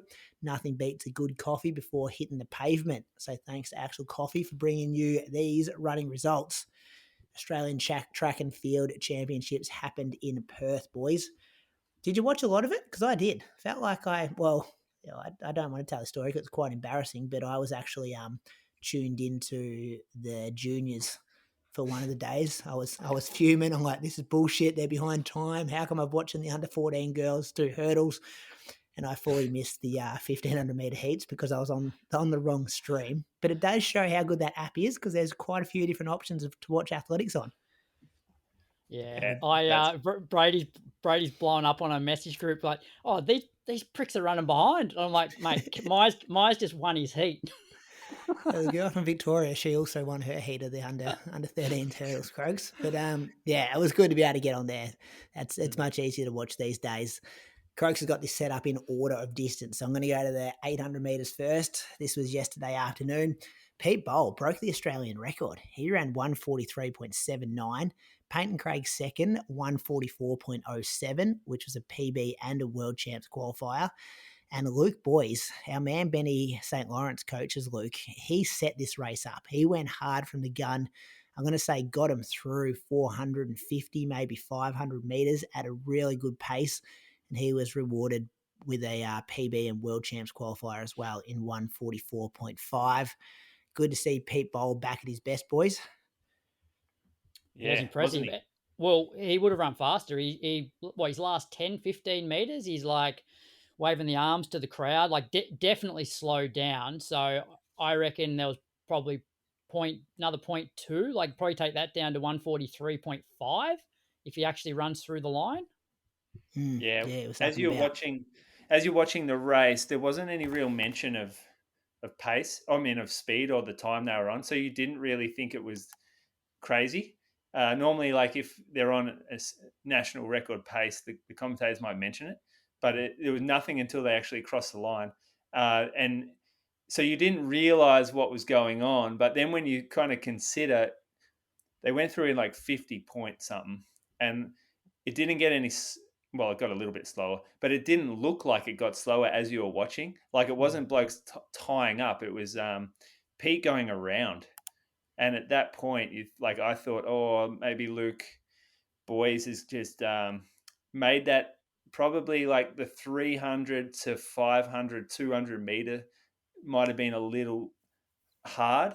And then it's very hard to come off that and even kick down further. But Pete sat in, and yeah, I was pretty impressed. I thought Peyton Craig was also really impressed fighting for that second spot. Like if you consider the pace they were running, for him to be back there fighting for that spot, like it's even more impressive, really. And then you factor in that this is their third race in 3 days. So they had the heats, semis, and final, and they're running national records, PBs, World Championship qualifiers. Where you'd have to think that if they hadn't had those 2 races in their legs, like they should be fresher for that final. Yeah. So they hopefully can all run faster, throughout the rest of the season. It's a Mondo track over there, isn't it? Saw some stuff written about that, which is a faster surface. Yeah, faster for distance, but not sprints. Is that right? Well, the sprinters were quick as well. So I'm not 100% sure, but yeah, it's worth noting. A lot of our listeners wouldn't know that there's 2 types of athletics track. And have we even got them? Is there a Mondo one in Victoria? Or is it all... There's one in Warrnambool at the high school. It's weird. So Lakeside's not, is it? AIS is Mondo. Okay. The sprinters usually go pretty quick there too, don't they? Yeah. Yeah. You know, the thing this race showed too is that you can have all the pacemakers in the world, and you can have all the set up diamond leagues and this kind of stuff. But when you put something emotionally on the line, like a national championships, it really draws something else out of you. And there's an emotional well or reservoir that you can only get to in certain events. And the national championships is that kind of event, I think, for some of these athletes. But even from a spectator's point of view, Moose, that's what I loved about watching nationals over Grand Slam track. Like I'm watching Grand Slam track, and the outcome of these races is whether that runner gets 100,000 US or this runner gets 50,000 US. That doesn't get me up and about. Whereas like, wow, whoever finishes top 2 in this race is potentially going to be representing our country at the World Championships. Yeah. So from a spectator's point of view, there's more emotion for us as well. Yeah, and it's the stories we've heard. A lot of them have been through our podcast. We know them. We've followed them from juniors. You're so much more invested in the storytelling behind the race, and even just these little things like group to group rivalries, coach rivalries.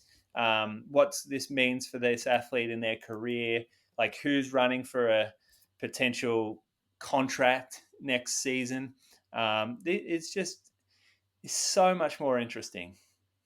I just put there as well, like wasn't Peyton Craig training with like the girl group at the start of the year, Falls Creek?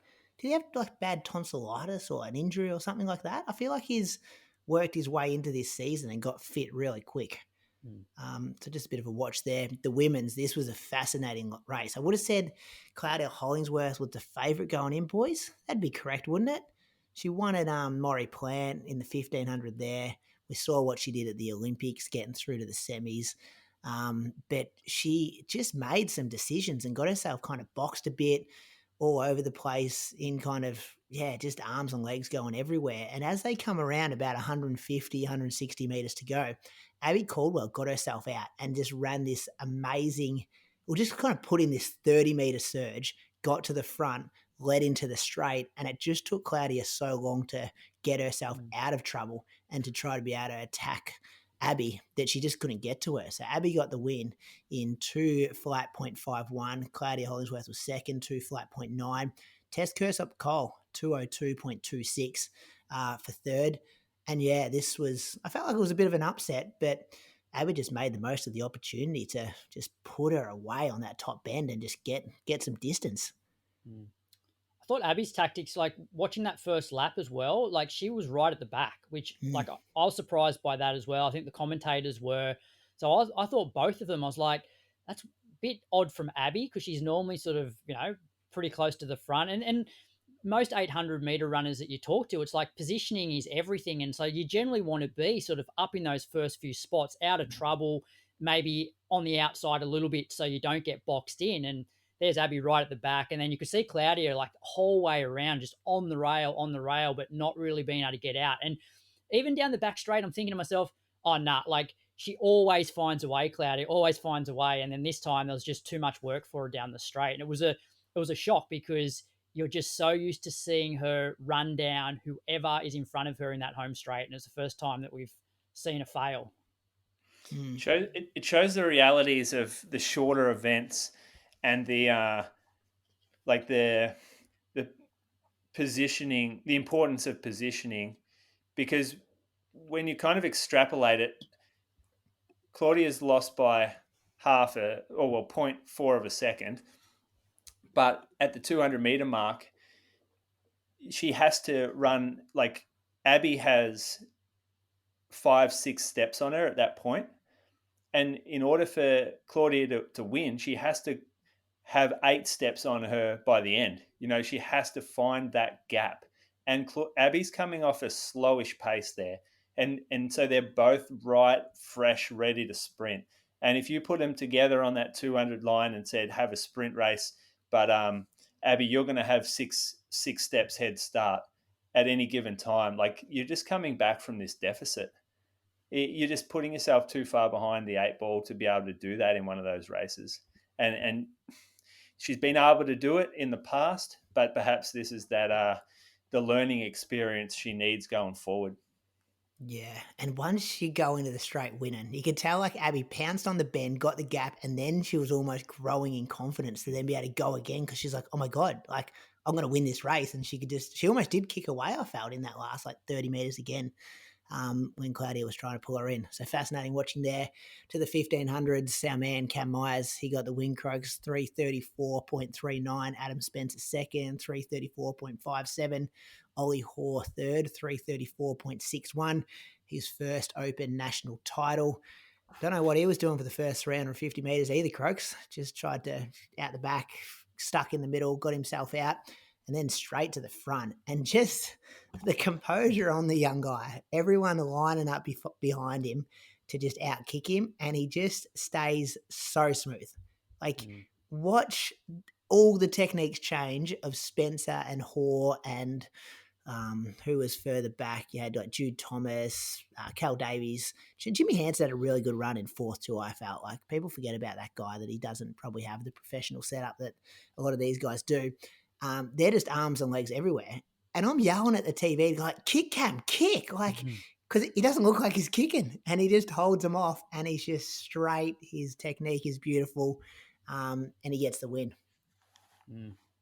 It's impressive. So it's definitely the harder way to win because, like we saw on the weekend, like Perth was quite blustery at times. So, and we spoke about it when we went for a run together, like sort of said, like nationals is going to be interesting given like you'll obviously want it to be fast because you got your kickers like Spencer, like last year.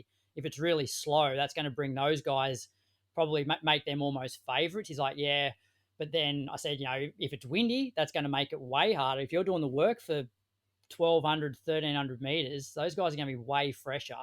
But it's funny, the last two 1,500 meters he's run, so that one and Maury Plant, I would say that with probably 120 to go, like Spencer has always looked like he's probably moving the best and could potentially go past Cam. But then he just seems to have this strength where they just can't catch him. Like he's not necessarily pulling away in the last 80, but they just can't catch him. Well, it doesn't look like he's kicking, and it does the other people. You're like, oh, they're kicking, they're getting close to you, but he is just smooth. It's like his tactics of get to the front and just don't let anyone go around me. Like, it's super simple, and it works. Because you could tell, like, Ollie that came up on him at about 250 to go, 300, and Cam sort of gives a half side look back, and he's like, "Okay, I'm going now. Like this is the move I need to cover. Stay in front, but don't push now. Leave myself enough for that last 100 to get home." It's tactically so clever for someone so young and inexperienced as a I guess as a person, like just to stay calm in those moments, execute exactly what the plan is. Especially coming off last year when there was probably a fair bit expected of him to, because at the end of the day, like he finishes top 2 last year at Nationals, he probably goes to the Olympics. And so he had a very disappointing run last year. And so it was like, obviously didn't want that to happen again this year because, if he doesn't finish top 2, there's a chance he doesn't make the world's team, but he's pretty much secured his spot now, surely. If you're listening, the chances are you're gearing up for a race, but how dialed in is your race day nutrition? Precision Fuel and Hydration makes it simple with a free online planner to calculate your carb, sodium and fluid needs for peak performance. Their product, like the 90-gram resealable gel, helps you hit your numbers with ease. That's why legends like 4-time Olympian Lisa Waitman and ultra runner Hayden Hawks trust them too. Head to the link in the show notes to create your personalised strategy and then use code IR-SPRING2025 for 15% off your first order. Or if you're a Patreon supporter, grab your exclusive 20% off discount code from our member-only episodes. Time to level up your performance. Click the link now. Now back to the episode. In the women's 15, I sense there was a bit of concern that Jess Hull might not get the job here done because of her race on last weekend and the travel back. Is that why you were throwing up slab bets, or you weren't taking them, Croaks? Were you just like, this could be tired Jess Hull? Yeah, potentially. Knowing that, okay, her 800 was really good over in Jamaica, but the 1500, I don't think she was overly happy. And I did hear her interview after the race saying that, in that Grand Slam track meet, she didn't actually back her speed enough. So that's why she obviously went to the front, but wasn't able to drop them. And she got sort of out kicked. But also I feel like Georgia now is she's always there or thereabouts. She's the Australian 3K record holder. She's quality. And I just thought, if Jess doesn't come back very well from the travel, a little bit fatigued, there is a chance that Georgia could get over the top in a bit of an upset, which obviously didn't end up happening. It didn't, but it was a close race. Jess Hull got the win for 11.3.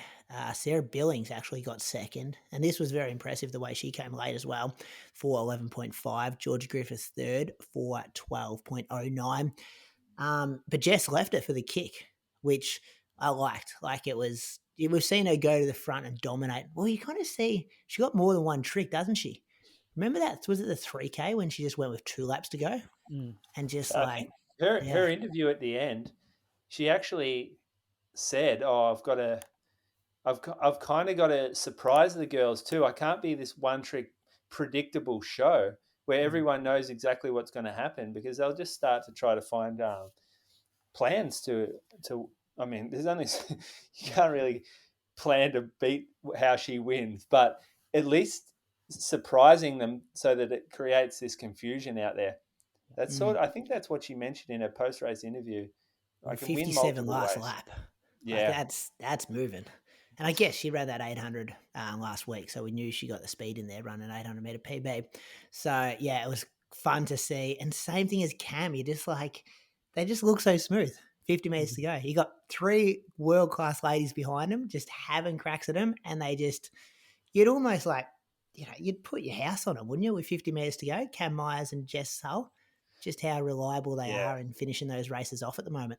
Well, have a look at the winners. That's the impression I got when I was watching the whole day. Really, this sort of capped it off.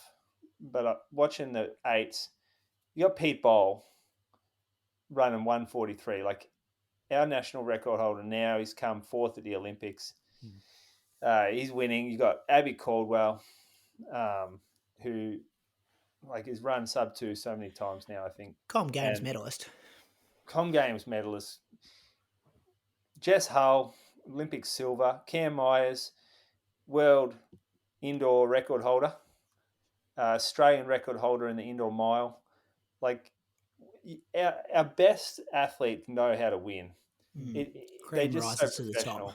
Yeah. Do you think also for Jess, like knowing that, like we obviously have some really class athletes behind her in Australia, but, she's, winning global medals. So coming back to the Aussie Championships is a good opportunity for her to try a few tactics, like which will prepare her for the world stage. And like, if it doesn't, for her, like I know every national medal is important, but for her, she's almost at the point where it's, hey, let's try this tactic. If it doesn't work and I lose, it's probably not that big of a deal in the big scheme of things. I reckon I don't think so. I reckon it gives her confidence to know that she can win like that, though. So if the race does go out like how that race went out, and she might not be in control at those big meets like the Olympics, like, sure, she's the silver medalist, so people will be looking at her, but she might not have the control over the race.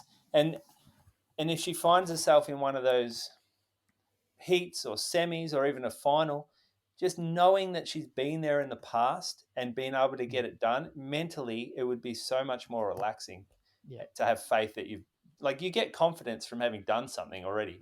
She knows it's there. I think she really values the national title, though. Like the way she talks in those post-race interviews. I think she was trying something different, but she still really, really wanted to win. It wasn't just like let's see what happens here. Yeah, but I feel like it's a good place to practice that sort of stuff. Which then gives her confidence to do it on the world stage. She's on the show next week. She's going to call in, so I'll ask her about it. Talk about some Grand Slam track stuff as well. She's in the air at the moment. She was going to pop into this one. The 5K boys, Seth O'Donnell. Cheers, we got the stock early, didn't we? The Seth O'Donnell stock. We got it. We've been talking to him. We've just been banging on. Cold hero. It continues. He beat Cam Myers and Kai Robinson. So he had to get over two very, very big names to win this race. He ran 13:49.3. Cam was second, 13:49.6. Kai Robinson, 13:50.3. I love the fact that he knew what didn't work against Kai at the Murray plant meet and then thought, I've got to do something different here. I actually predicted in our message group that he might go with like 10 laps and just try to make it a crazy pace. Come with me if you want to survive that long. But he didn't. He waited till the last lap. Kai went to the front with probably 3 or 4 laps to go to quicken it up after Jacob Cox had done a lot of work throughout the early and middle stages of the race. And Seth went with him. The group did thin. Kai got rid of a lot of people. And then Seth nearly spent the whole last lap in the lane 2, just trying to get past Kai. Kai was keeping him wide. But then when you saw 100 metres to go, boys, the animal in Seth come out. And you knew that Kai Robinson was a dead man walking. There was no way that Kai was going to hold off Seth O'Donnell in that last 100 metres. The mullet was flying everywhere. The arms were going everywhere.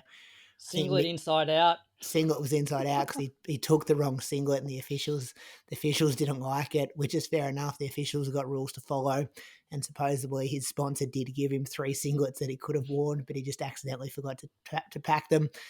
Like that was one for the ages to see Seth win a national title over those guys. Kai Robinson won a world indoor medal against Jakob Ingebrigtsen and Aragawi 2 weeks ago. These are the real deal, these boys he's talking But then about. the excitement of that last lap as well, because it looked like at one point that Seth and Kai had broken away from Cam and probably like Jude Thomas. But then with like 200, it was almost like Cam obviously hasn't run 5Ks before, was probably hurting a fair bit with a lap to go, and it was almost like in protection mode. And then gets to like 250 to go, 200 to go. He's like, oh shit, like 200 meters to go. Like I'm back into 1500. And he was absolutely motoring, but just didn't give himself enough time. Like, which looking back at that, Cam potentially like cost himself by just not committing a little bit earlier in that last lap. But not going to take away from Seth. Like it's so good to see what he's done this season. And you just got to look at like his Instagram in the week leading up, like some of the quick stuff that he's doing on the track now. Like I'm fascinated by his wheels. Well, that I felt like there was a lot of disrespect through the race about his finishing speed and what he's capable of. he basically ran a 3:36 solo in the dark at a suburban track. Now, you can't do that if you don't have wheels, if you don't have fast switch fibers that can get you to the finish line really quickly. And we've seen him bust the doors off people late in races. So, yeah, I thought, the commentator's given him no hope given it was a slower pace, and everyone's saying he needs to go now. But yeah, he doesn't, like, maybe if it was the last 200, things would be different. But 600 for him, 600, 400, he has that in his bag. And yeah, like, he's smart now. I think one thing you're sort of worried about the first few times you saw him go out there and do this crazy shit, like solo off the front in all these races, is can he take this type of attitude to the world stage?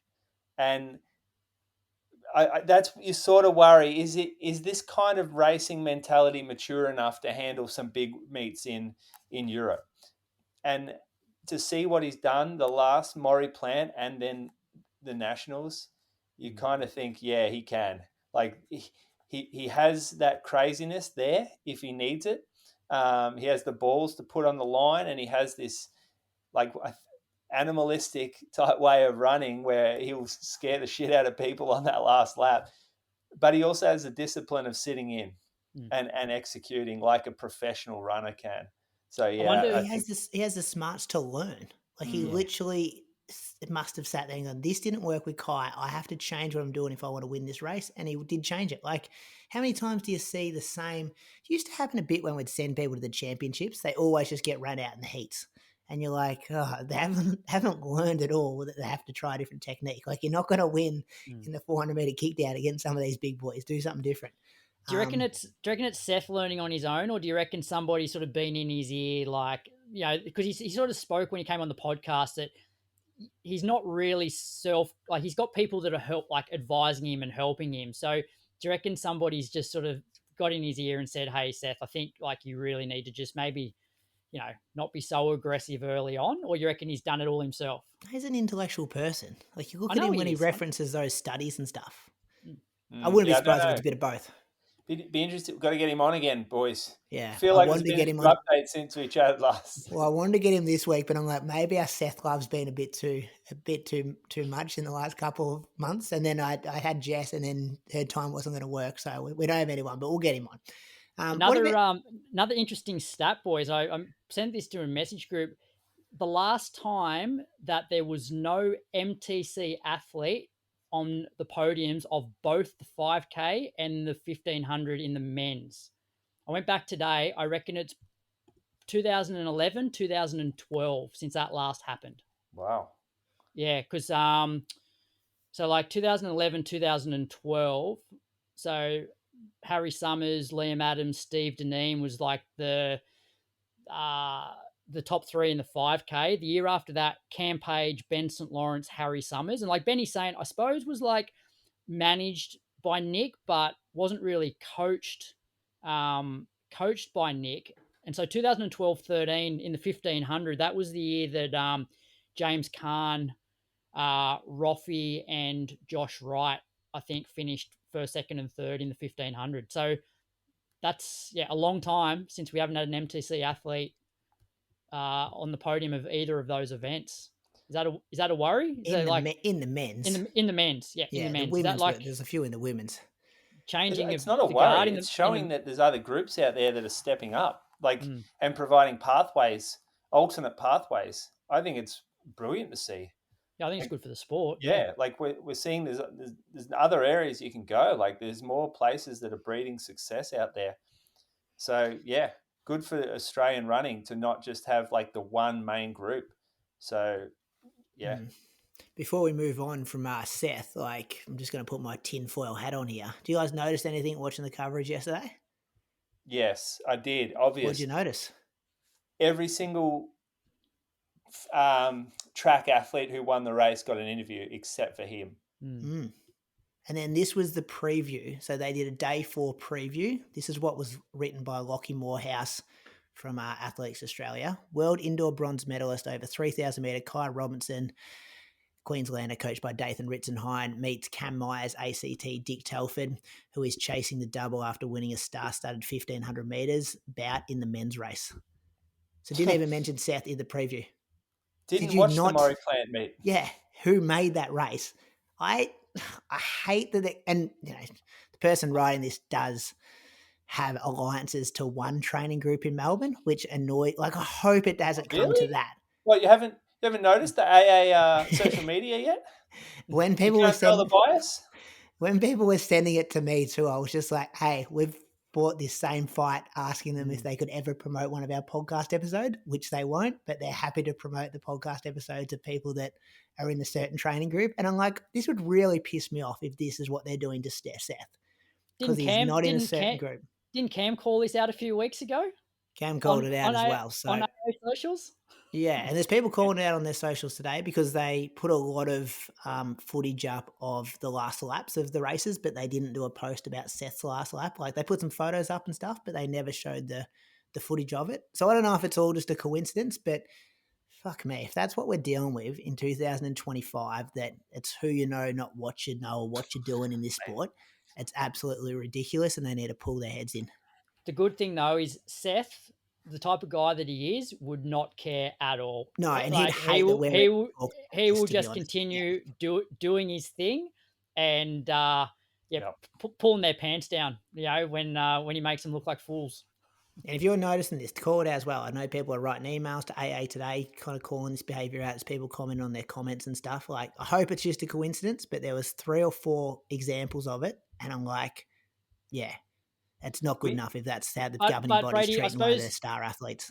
Like, it may just be a coincidence because you'd probably have to do a deep dive and have a look, because there's obviously distance events, there's jumps. Like, has every athlete that won a title, were they interviewed? And Seth was the only one. I'm sure there's other athletes out there in other events that probably weren't interviewed. Just the coverage I put on every track race yesterday when the winners were there. So it didn't matter if it's sprints. They definitely weren't interviewing long jumpers and high jumpers and stuff, Croaks. But every time they finish a race, his singlet was inside out. You couldn't even see his singlet. The one athletic boys must be fuming. They've signed Seth, though. He's finally won a national title.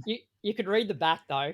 Like, even though it was inside out, you could still read the one adds down to the his back. cold hero status. But anyway, that's my Brady on the loose. A lot of people wrote in, and I just want to make that known.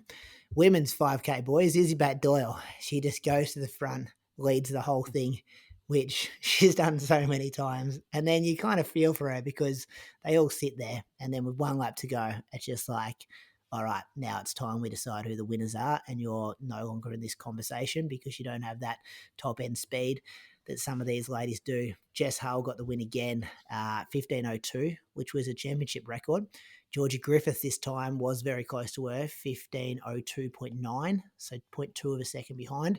And Rose Davies was third in 15:03.8. Great race. I think the last lap was like 59.60 seconds. Did Izzy finish 6th? She deserves a shout out because she set that race up perfectly. It was the field was absolutely stacked. Lyndon like, you had Hall people was in there. You had people coming up from 1500. You had girls like Izzy coming down. You had pretty much all the national record holders for all the different distances in the one race. Like, it would have to have been one of the deepest national 5K races we've ever seen. What I found interesting, and I know Rose has been like a little bit hasn't had a great season from an injury point of view, but we're so used to seeing like Rose's deadly kick in those 10K races against probably some of the more traditional distance runners.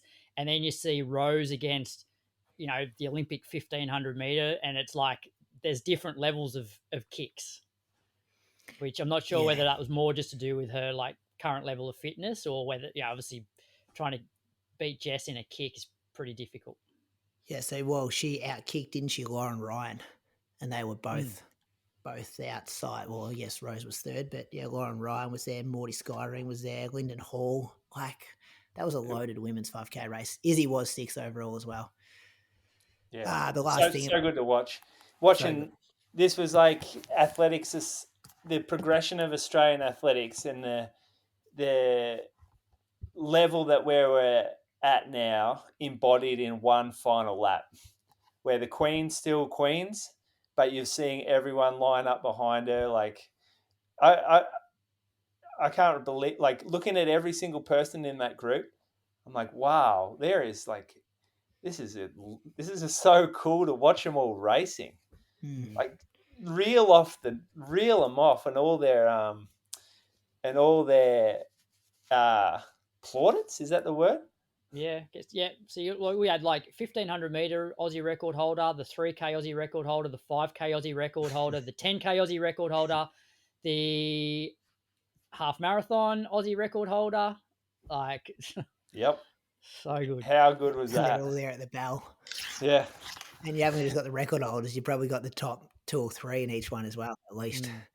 Then the steeple. This was earlier in the weekend, wasn't it? I actually haven't seen this footage, but Matty Clark got the win in 8:34.7. Matt Clark not Matt Clark, he got the win. Ben Buckingham was second in 8:35.04, so really close finish there. And Ed Trippus was third in 8:36.6. Women's Cara Fair and Ryan set a championship record in 9:29.1. Amy Cashin was 9:49, so she won by quite a bit. What's that, 20 seconds?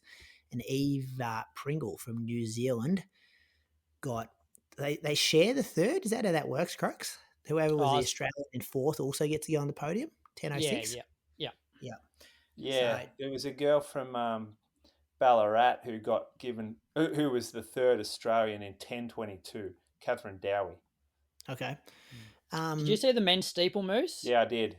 It was actually like pretty good. Like, I know I've been pretty critical of like the steeple races, but like this was pretty exciting because like Matt Clark did a lot of the work, and then coming down into the last lap, like Bucks did get a gap on him, and it looked like it was going to be those two for the title. Matt obviously was able to get ahead of Ben, but Mick, was it Stanovsek? I've never heard of him before. Oh, you never heard of him? Melbourne uni guy. Yeah, Zachar loves him, yeah. Went to University of Oregon, so he's just recently switched to the steeple. I think he ran like an 8:30 something over in the US a couple of weeks ago.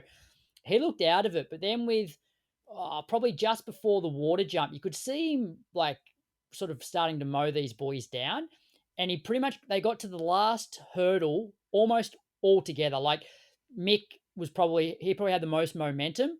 He stacked it on the last hurdle, got up, and Trippus then was able to go past him for the bronze. So the gap between Trippus and Mick was, what's that, 0.7 of a second after he fell. But I reckon if Mick got over that one, it would have been a very interesting sprint to the line. Yeah. I was in my head, I'm thinking that bloke wins the race when he gets over that hurdle. Yeah. But you can't say that. It's not fair because you don't know how the others would have responded. That's right. He definitely had the momentum, but I think he was probably almost going too fast that it just stuffed up his whole rhythm when he came into that last one and stuffed it. Yeah. That was an exciting finish. That was the Australian Championships, which it was, I don't know, entertaining, good races, well done, people putting it on. It was easy to watch. Just work on your press releases and remember that Seth O'Donnell exists next time. That was my only criticism, which I've spoken about. Hats off to Channel 7, like to make it accessible on the on their app, and I thought the commentary was really good. So yeah, I thoroughly enjoyed the weekend. Athletics is set. Like this Gout kid, like I'm not sure if you heard it, but he'll be a good runner. Also, like we just got stars everywhere. Cat Myers, Jess Hull, like it's household names are going to be leading like the Australian sporting public. Mm-hmm. Yep. In a good spot. And that's how we're going to get more coverage. If Gout's at a meet, well, all of a sudden it's going to be on Fred Air, and then these other guys are going to become, more well known. Sydney Moose, Nike After Dark Tour. Bree was up there. Bree did go up as a guest of Nike as part of their little Women of Run specialty, I think they called it. So they took a few up from running stores, and Nike After Dark Tour, a really interesting kind of concept. Women's only race, basically. I don't think legally they're allowed to say women's only race. They have to put a lot of emphasis on the celebration of women in their advertising and on their website. And so the idea was that it was a ladies' race. But it wasn't the traditional race has how we see the fun run scene or the competitive running scene exists as we know it. It wasn't set up to be some fast race where everyone goes out and runs PBs. It was almost like a experience. So like you run a half marathon and the goal isn't to run it as fast as you can. It's to have kind of the best or most enjoyable experience. Similar to how if you went to a festival or something like that where there's lots of things to keep you entertained throughout your run. So it's different to how we look at running. And it's actually because Brie she finished and she said that was the best run I've ever done. And I'm like, oh, really? Like, why? And she said it was just amazing, like where they took us through the city, how they executed all these like fun activations on the course. Like they started them in the evening at 4:30, and they said, make sure you don't run too fast because you're going to miss out on a lot of things that come alive when it gets dark. And some like they took them through like the fish market or on the docks through a big hangar that was like pitch black, and then they had light like a light show in there kind of thing, and smoke machines. So you come out, she said, you come out of this bridge that was dark and they had a smoke machine in there with a few lights, and you sort of punch out of the smoke machine under the bridge, and all of a sudden there's this big wide view of the harbour bridge. She's like, it was just an epic event.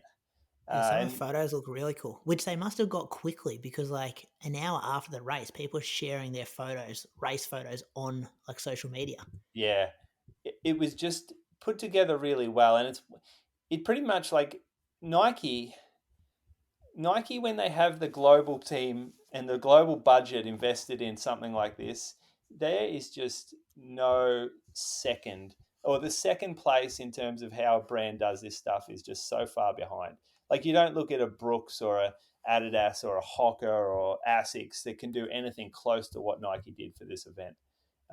So yeah, this was on. I mean, the results. Isabel Hume ran 7,000 people. Sorry, I'm just on their website here. This is how it was worded. While all runners are welcome, it is an event designed to celebrate women's running, showcasing competition and community among women in the sport of running. All runners are encouraged to embrace and celebrate the spirit of the event. Yeah, so you would have looked like a tool if you rocked up. And entered as a male. But anyway, Isabel Hume. She beat like pretty significant result though. Isabel Hume ran 77.39 to beat Sinead Diver 77.43. So first time we've seen Sinead running for a very long time in a race. And interesting, she's got beaten by. Look, I'm not that aware of Isabel Hume. I know she's a runners one athlete. I think coached by Riley, perhaps. She was in the Nike Elite kit as well, though, wasn't she? I'm just opening up her profile now. Yes. I reckon she ran Zatopek. So she's on the national stage then. Obviously, she's beaten Sinead. Yeah, so... she ran 34.13 at Zatopek. Yeah, all right. And 9:26 for 3K. Yep. PB. Anyway, Sinead got beaten in her first race back. Good to see her racing again. I'm not sure, I didn't expect it to sort of see it at this event, but I guess maybe a little low key for her to come back. Obviously, Nike would have valued her being there, considering that's such a big Nike event. I found it weird though. There's a couple of photos of male pacers in this run, and the first thing I said this to Brie. I said, "Why are there male pacers?" And Brie said, "Yeah, I know. Like, the whole thing was a celebration of women and all about like empowering women and showing how strong women are. But then they've gone, oh, we need men to sort of show us how to pace the race though, or to lead the pacing." It just made no sense to me. I felt like it sort of goes against everything that the event stood for. Just didn't. Because it wasn't even about running fast times, was it? Because you said before, it's like don't run too fast because you're going to miss some of the stuff. Yeah. So I would get it if Sinead said, "I want to break 70 minutes. Give me a pace that'll take me through in 33 minutes. Like, I want to go super fast. It might be hard to find a female who can run 33 minutes for 10K. They're all at nationals. Give me a guy to hook me through and I'll run a super fast time. Yeah. But these paces feel like further back in the race, weren't they? Yeah. So I didn't quite.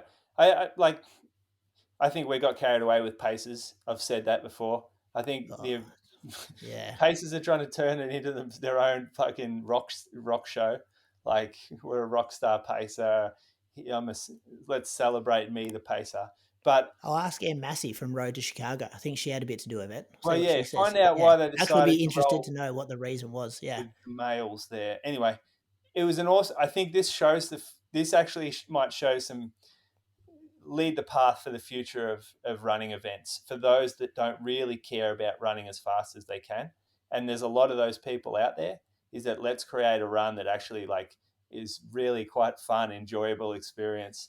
And they finished, there's a festival at the end. They had an artist called Georgia Smith. Was that right? Georgia Smith? Yep. I've never heard of her, but I listened to some of her music last night. It's actually really nice. Yeah, she's the real deal. She's been on Drake's mixtapes and stuff. Yeah. So 3.7 million Instagram followers. I think she's doing something right in the music world. She's going all right. Maybe that's a me thing that I haven't heard of her before.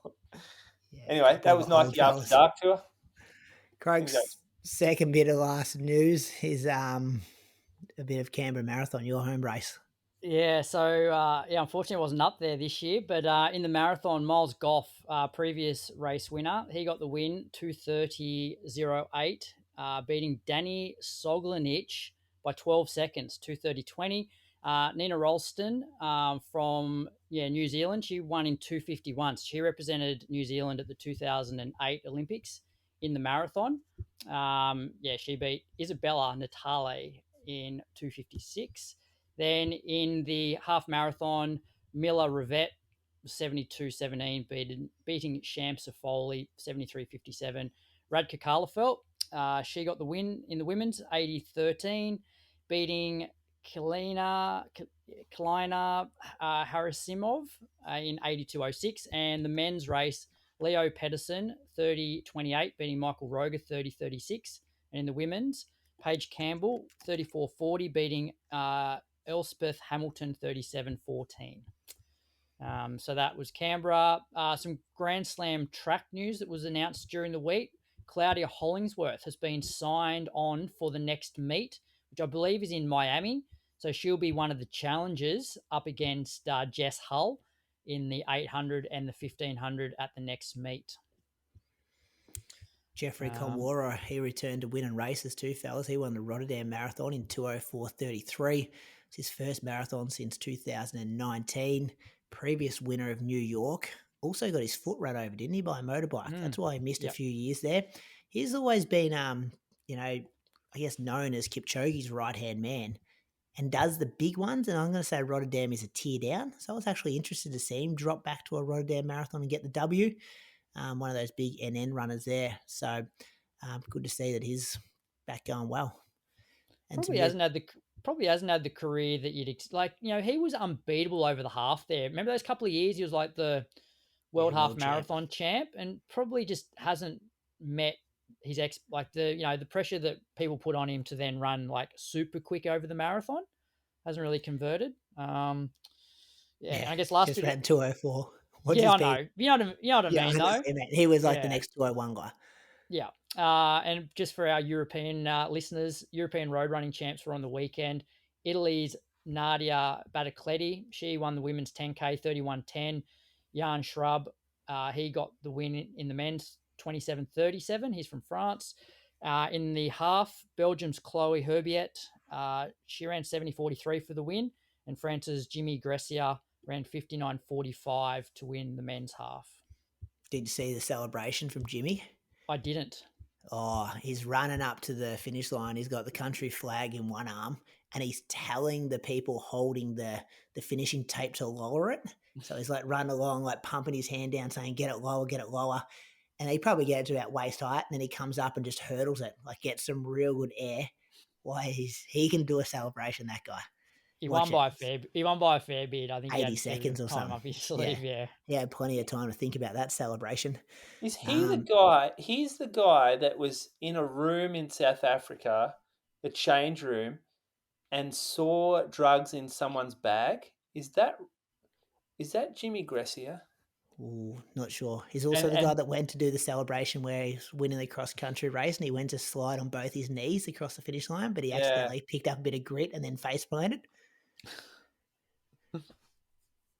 You've gone quiet, Moose. Can't Can't hear hear you, Moose. Sorry, I just said I'm going to go find the story on that because I You think find it's a that good story? story. It's actually a good.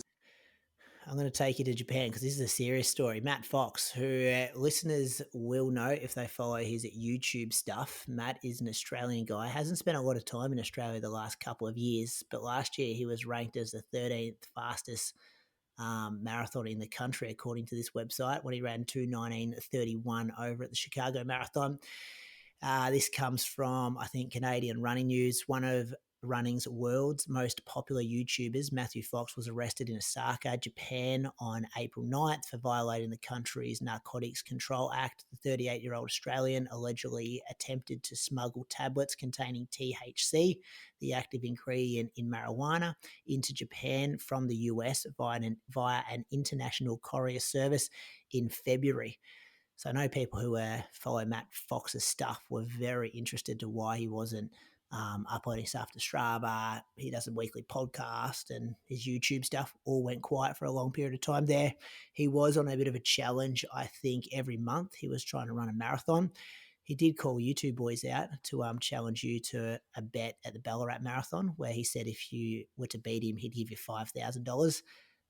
He's found himself in some pretty serious legal trouble now in Japan. Not sure how much you want to talk about it. We did cover it on the monthly because it did happen. That news broke when we were recording on Thursday or Friday. You can go first, Moose.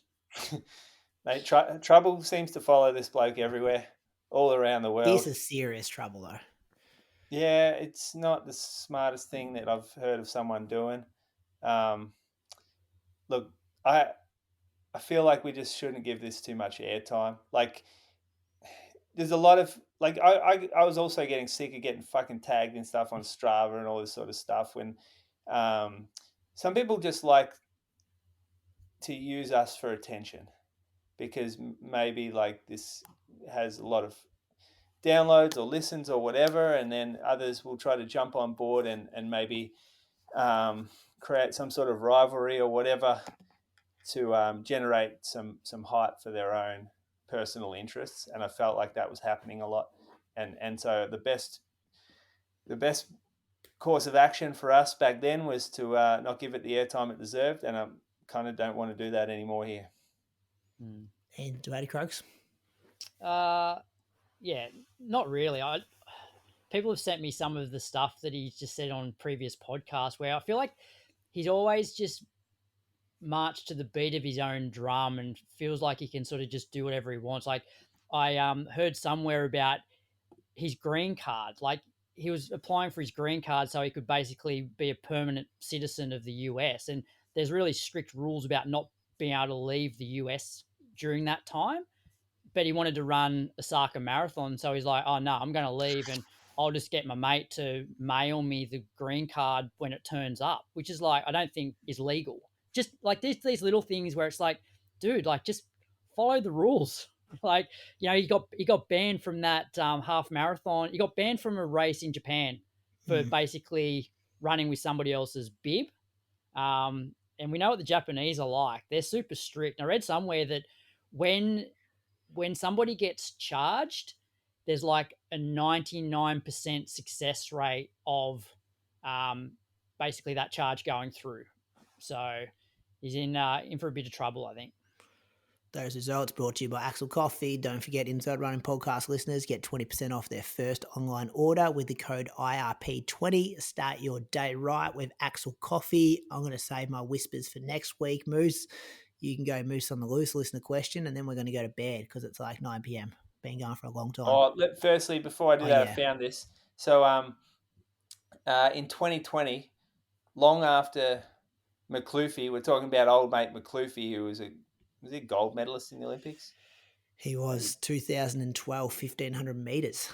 Yeah. London. So he was with Jama Arden. Lots of suspicions around Arden being a doper or a doping coach. French runner Jimmy Gressier said he found doping paraphernalia after looking through McCluskey's bag. McCluskey has not raced since. So I remember that. He was I think it was in South Africa in a training camp, found like syringes and stuff sitting in McCluskey's bag, which, yeah. Good memory from you. You know, there's a good story. Louis Rowan has a great story about that at the Com Games in Melbourne, about finding doping paraphernalia in competitors' bag. He did the 5K, didn't he? With Craig Mottram. He was the other Australian in the race. Yeah, that's right. Correct. So you'll have to. We did interview Louis. Did we interview Louis on here? Yeah. He's the owner and creator of Steigen as well, the Super brand. early days. Oh, real early days. But you got to get him share opened that up. story? He may have shared the story. I can't remember. Like, I've heard it multiple times now, though, so it's a thing. Does he say names when he tells you? He says countries, and there was only so many of those athletes in that race. Episode that country. 59, 19th of December 2018. Someone go back listening to us. See if he shares that story. Listen to it. Share. Tell us if he shares that story. Yeah. Anyway, moose on a loose. A lot of these like discount code ambassadorships getting around out there. A lot of influencers that like to align themselves with brands. What I find painfully disloyal or cringy and cheap is like someone who link up with a brand, get support from the brand, but then totally disrespect them and go to another, like wear a competing or rival brand's shoes or piece of kit. It feels like cheating on your spouse, like, or cheating somehow. Like you guys have come to an agreement, right? This company and yourself, you've gone, we are a good match for one another. We share the same values. And then all of a sudden someone comes along with a slightly better offer and it's like, nah, I'm gone. See you later. And I don't know. It's not that the brand's offering better deals. It's just the opportunity to promote yourself a little higher is too good to resist for these people. Is it because they're like entry level deals where it's like there's probably not a contract written? Here's a bit of kit plus you can use this code, like so. And then when something else does come along that's a bit higher, it's just like, well, that wasn't really a formal agreement everywhere. I'm going to jump off and go to the next rung on the tree. Because there's a lot of low hanging deals, isn't there? A lot of people got like, use this code for 15% off, and that's probably their deal. Their deal might be they only get 15% off.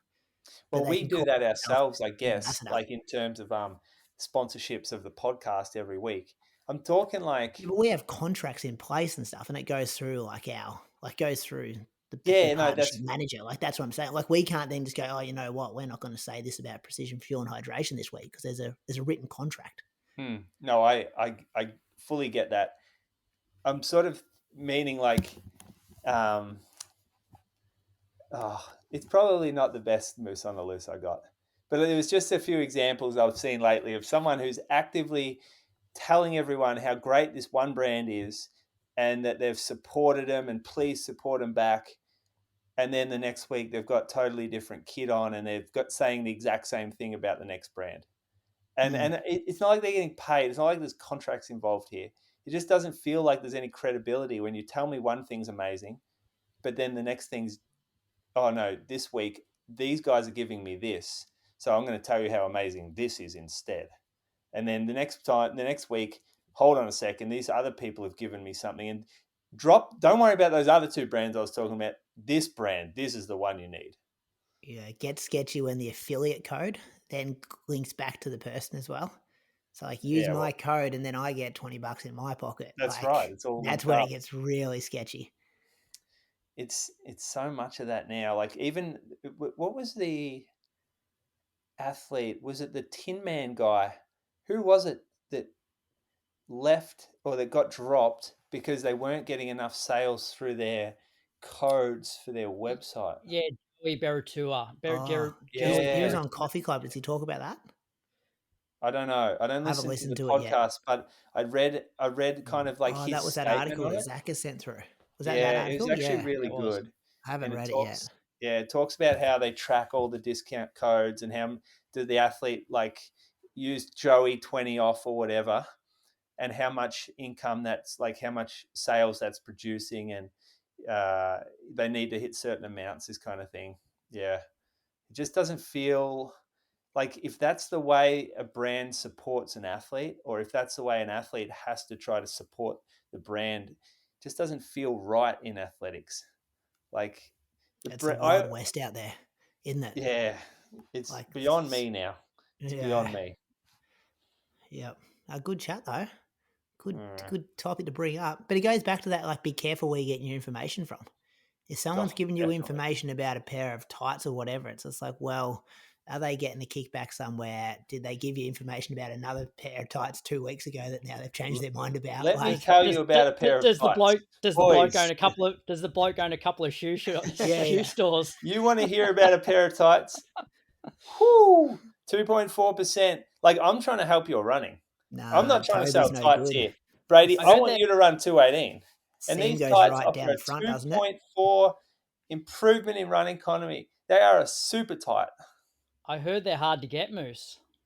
Well, I've got a couple left. I'm sold out of some of the main sizes, but I reckon you boys in the extra smalls would go all right. Still got one of them left.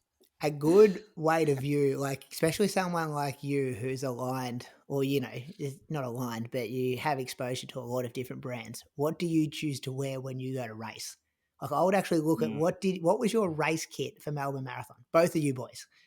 Because it's just like you're not aligned to one single brand. You have an option to be any kit you choose.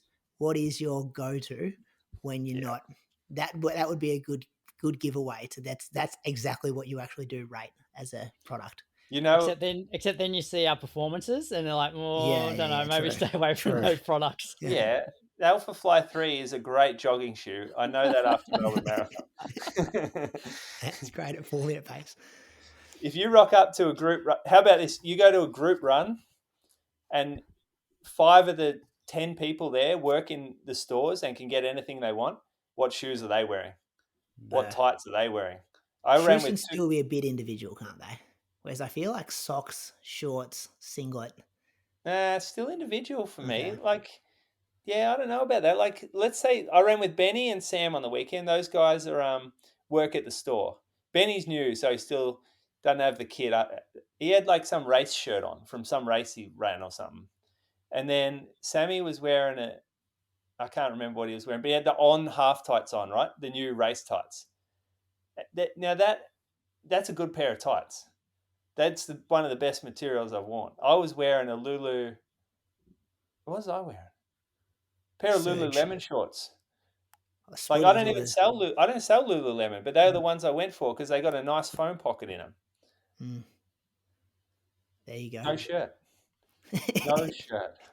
I also heard, Moose, Alpha 3s are pretty good for picking blokes up off the deck. Oh, yeah. Hero. It's like a superhero uniform. You really hit that AirPod. Let's bring that up again, actually. I need a bit of a rerun of that. Let's move on to Listener Question, shall we? This episode's Listener Question is proudly brought to you by Precision Fuel and Hydration. Now, the question is, we often talk about speed work or hill work separately. Is there a workout we can do both? And that question comes from Scott *017.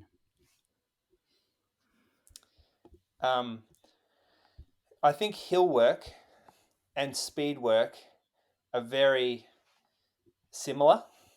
Like, aerobically, you're getting a very similar benefit and a very similar stress from doing speed work or hill work.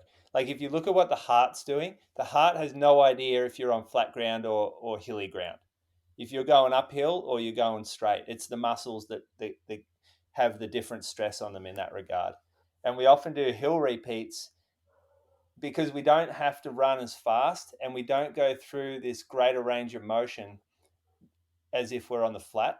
So I like to use hill repeats for someone who may have had issues when they do the really fast stuff on the track. So mechanically, you don't have this big great stride like you do if you're doing speed work. You tend to use glutes, calves a lot going up those hills. It tends going uphill takes load off the knee. So maybe not for Achilles stuff, you want to remove the hill work. But for me, like with knee issues, uphill is really good.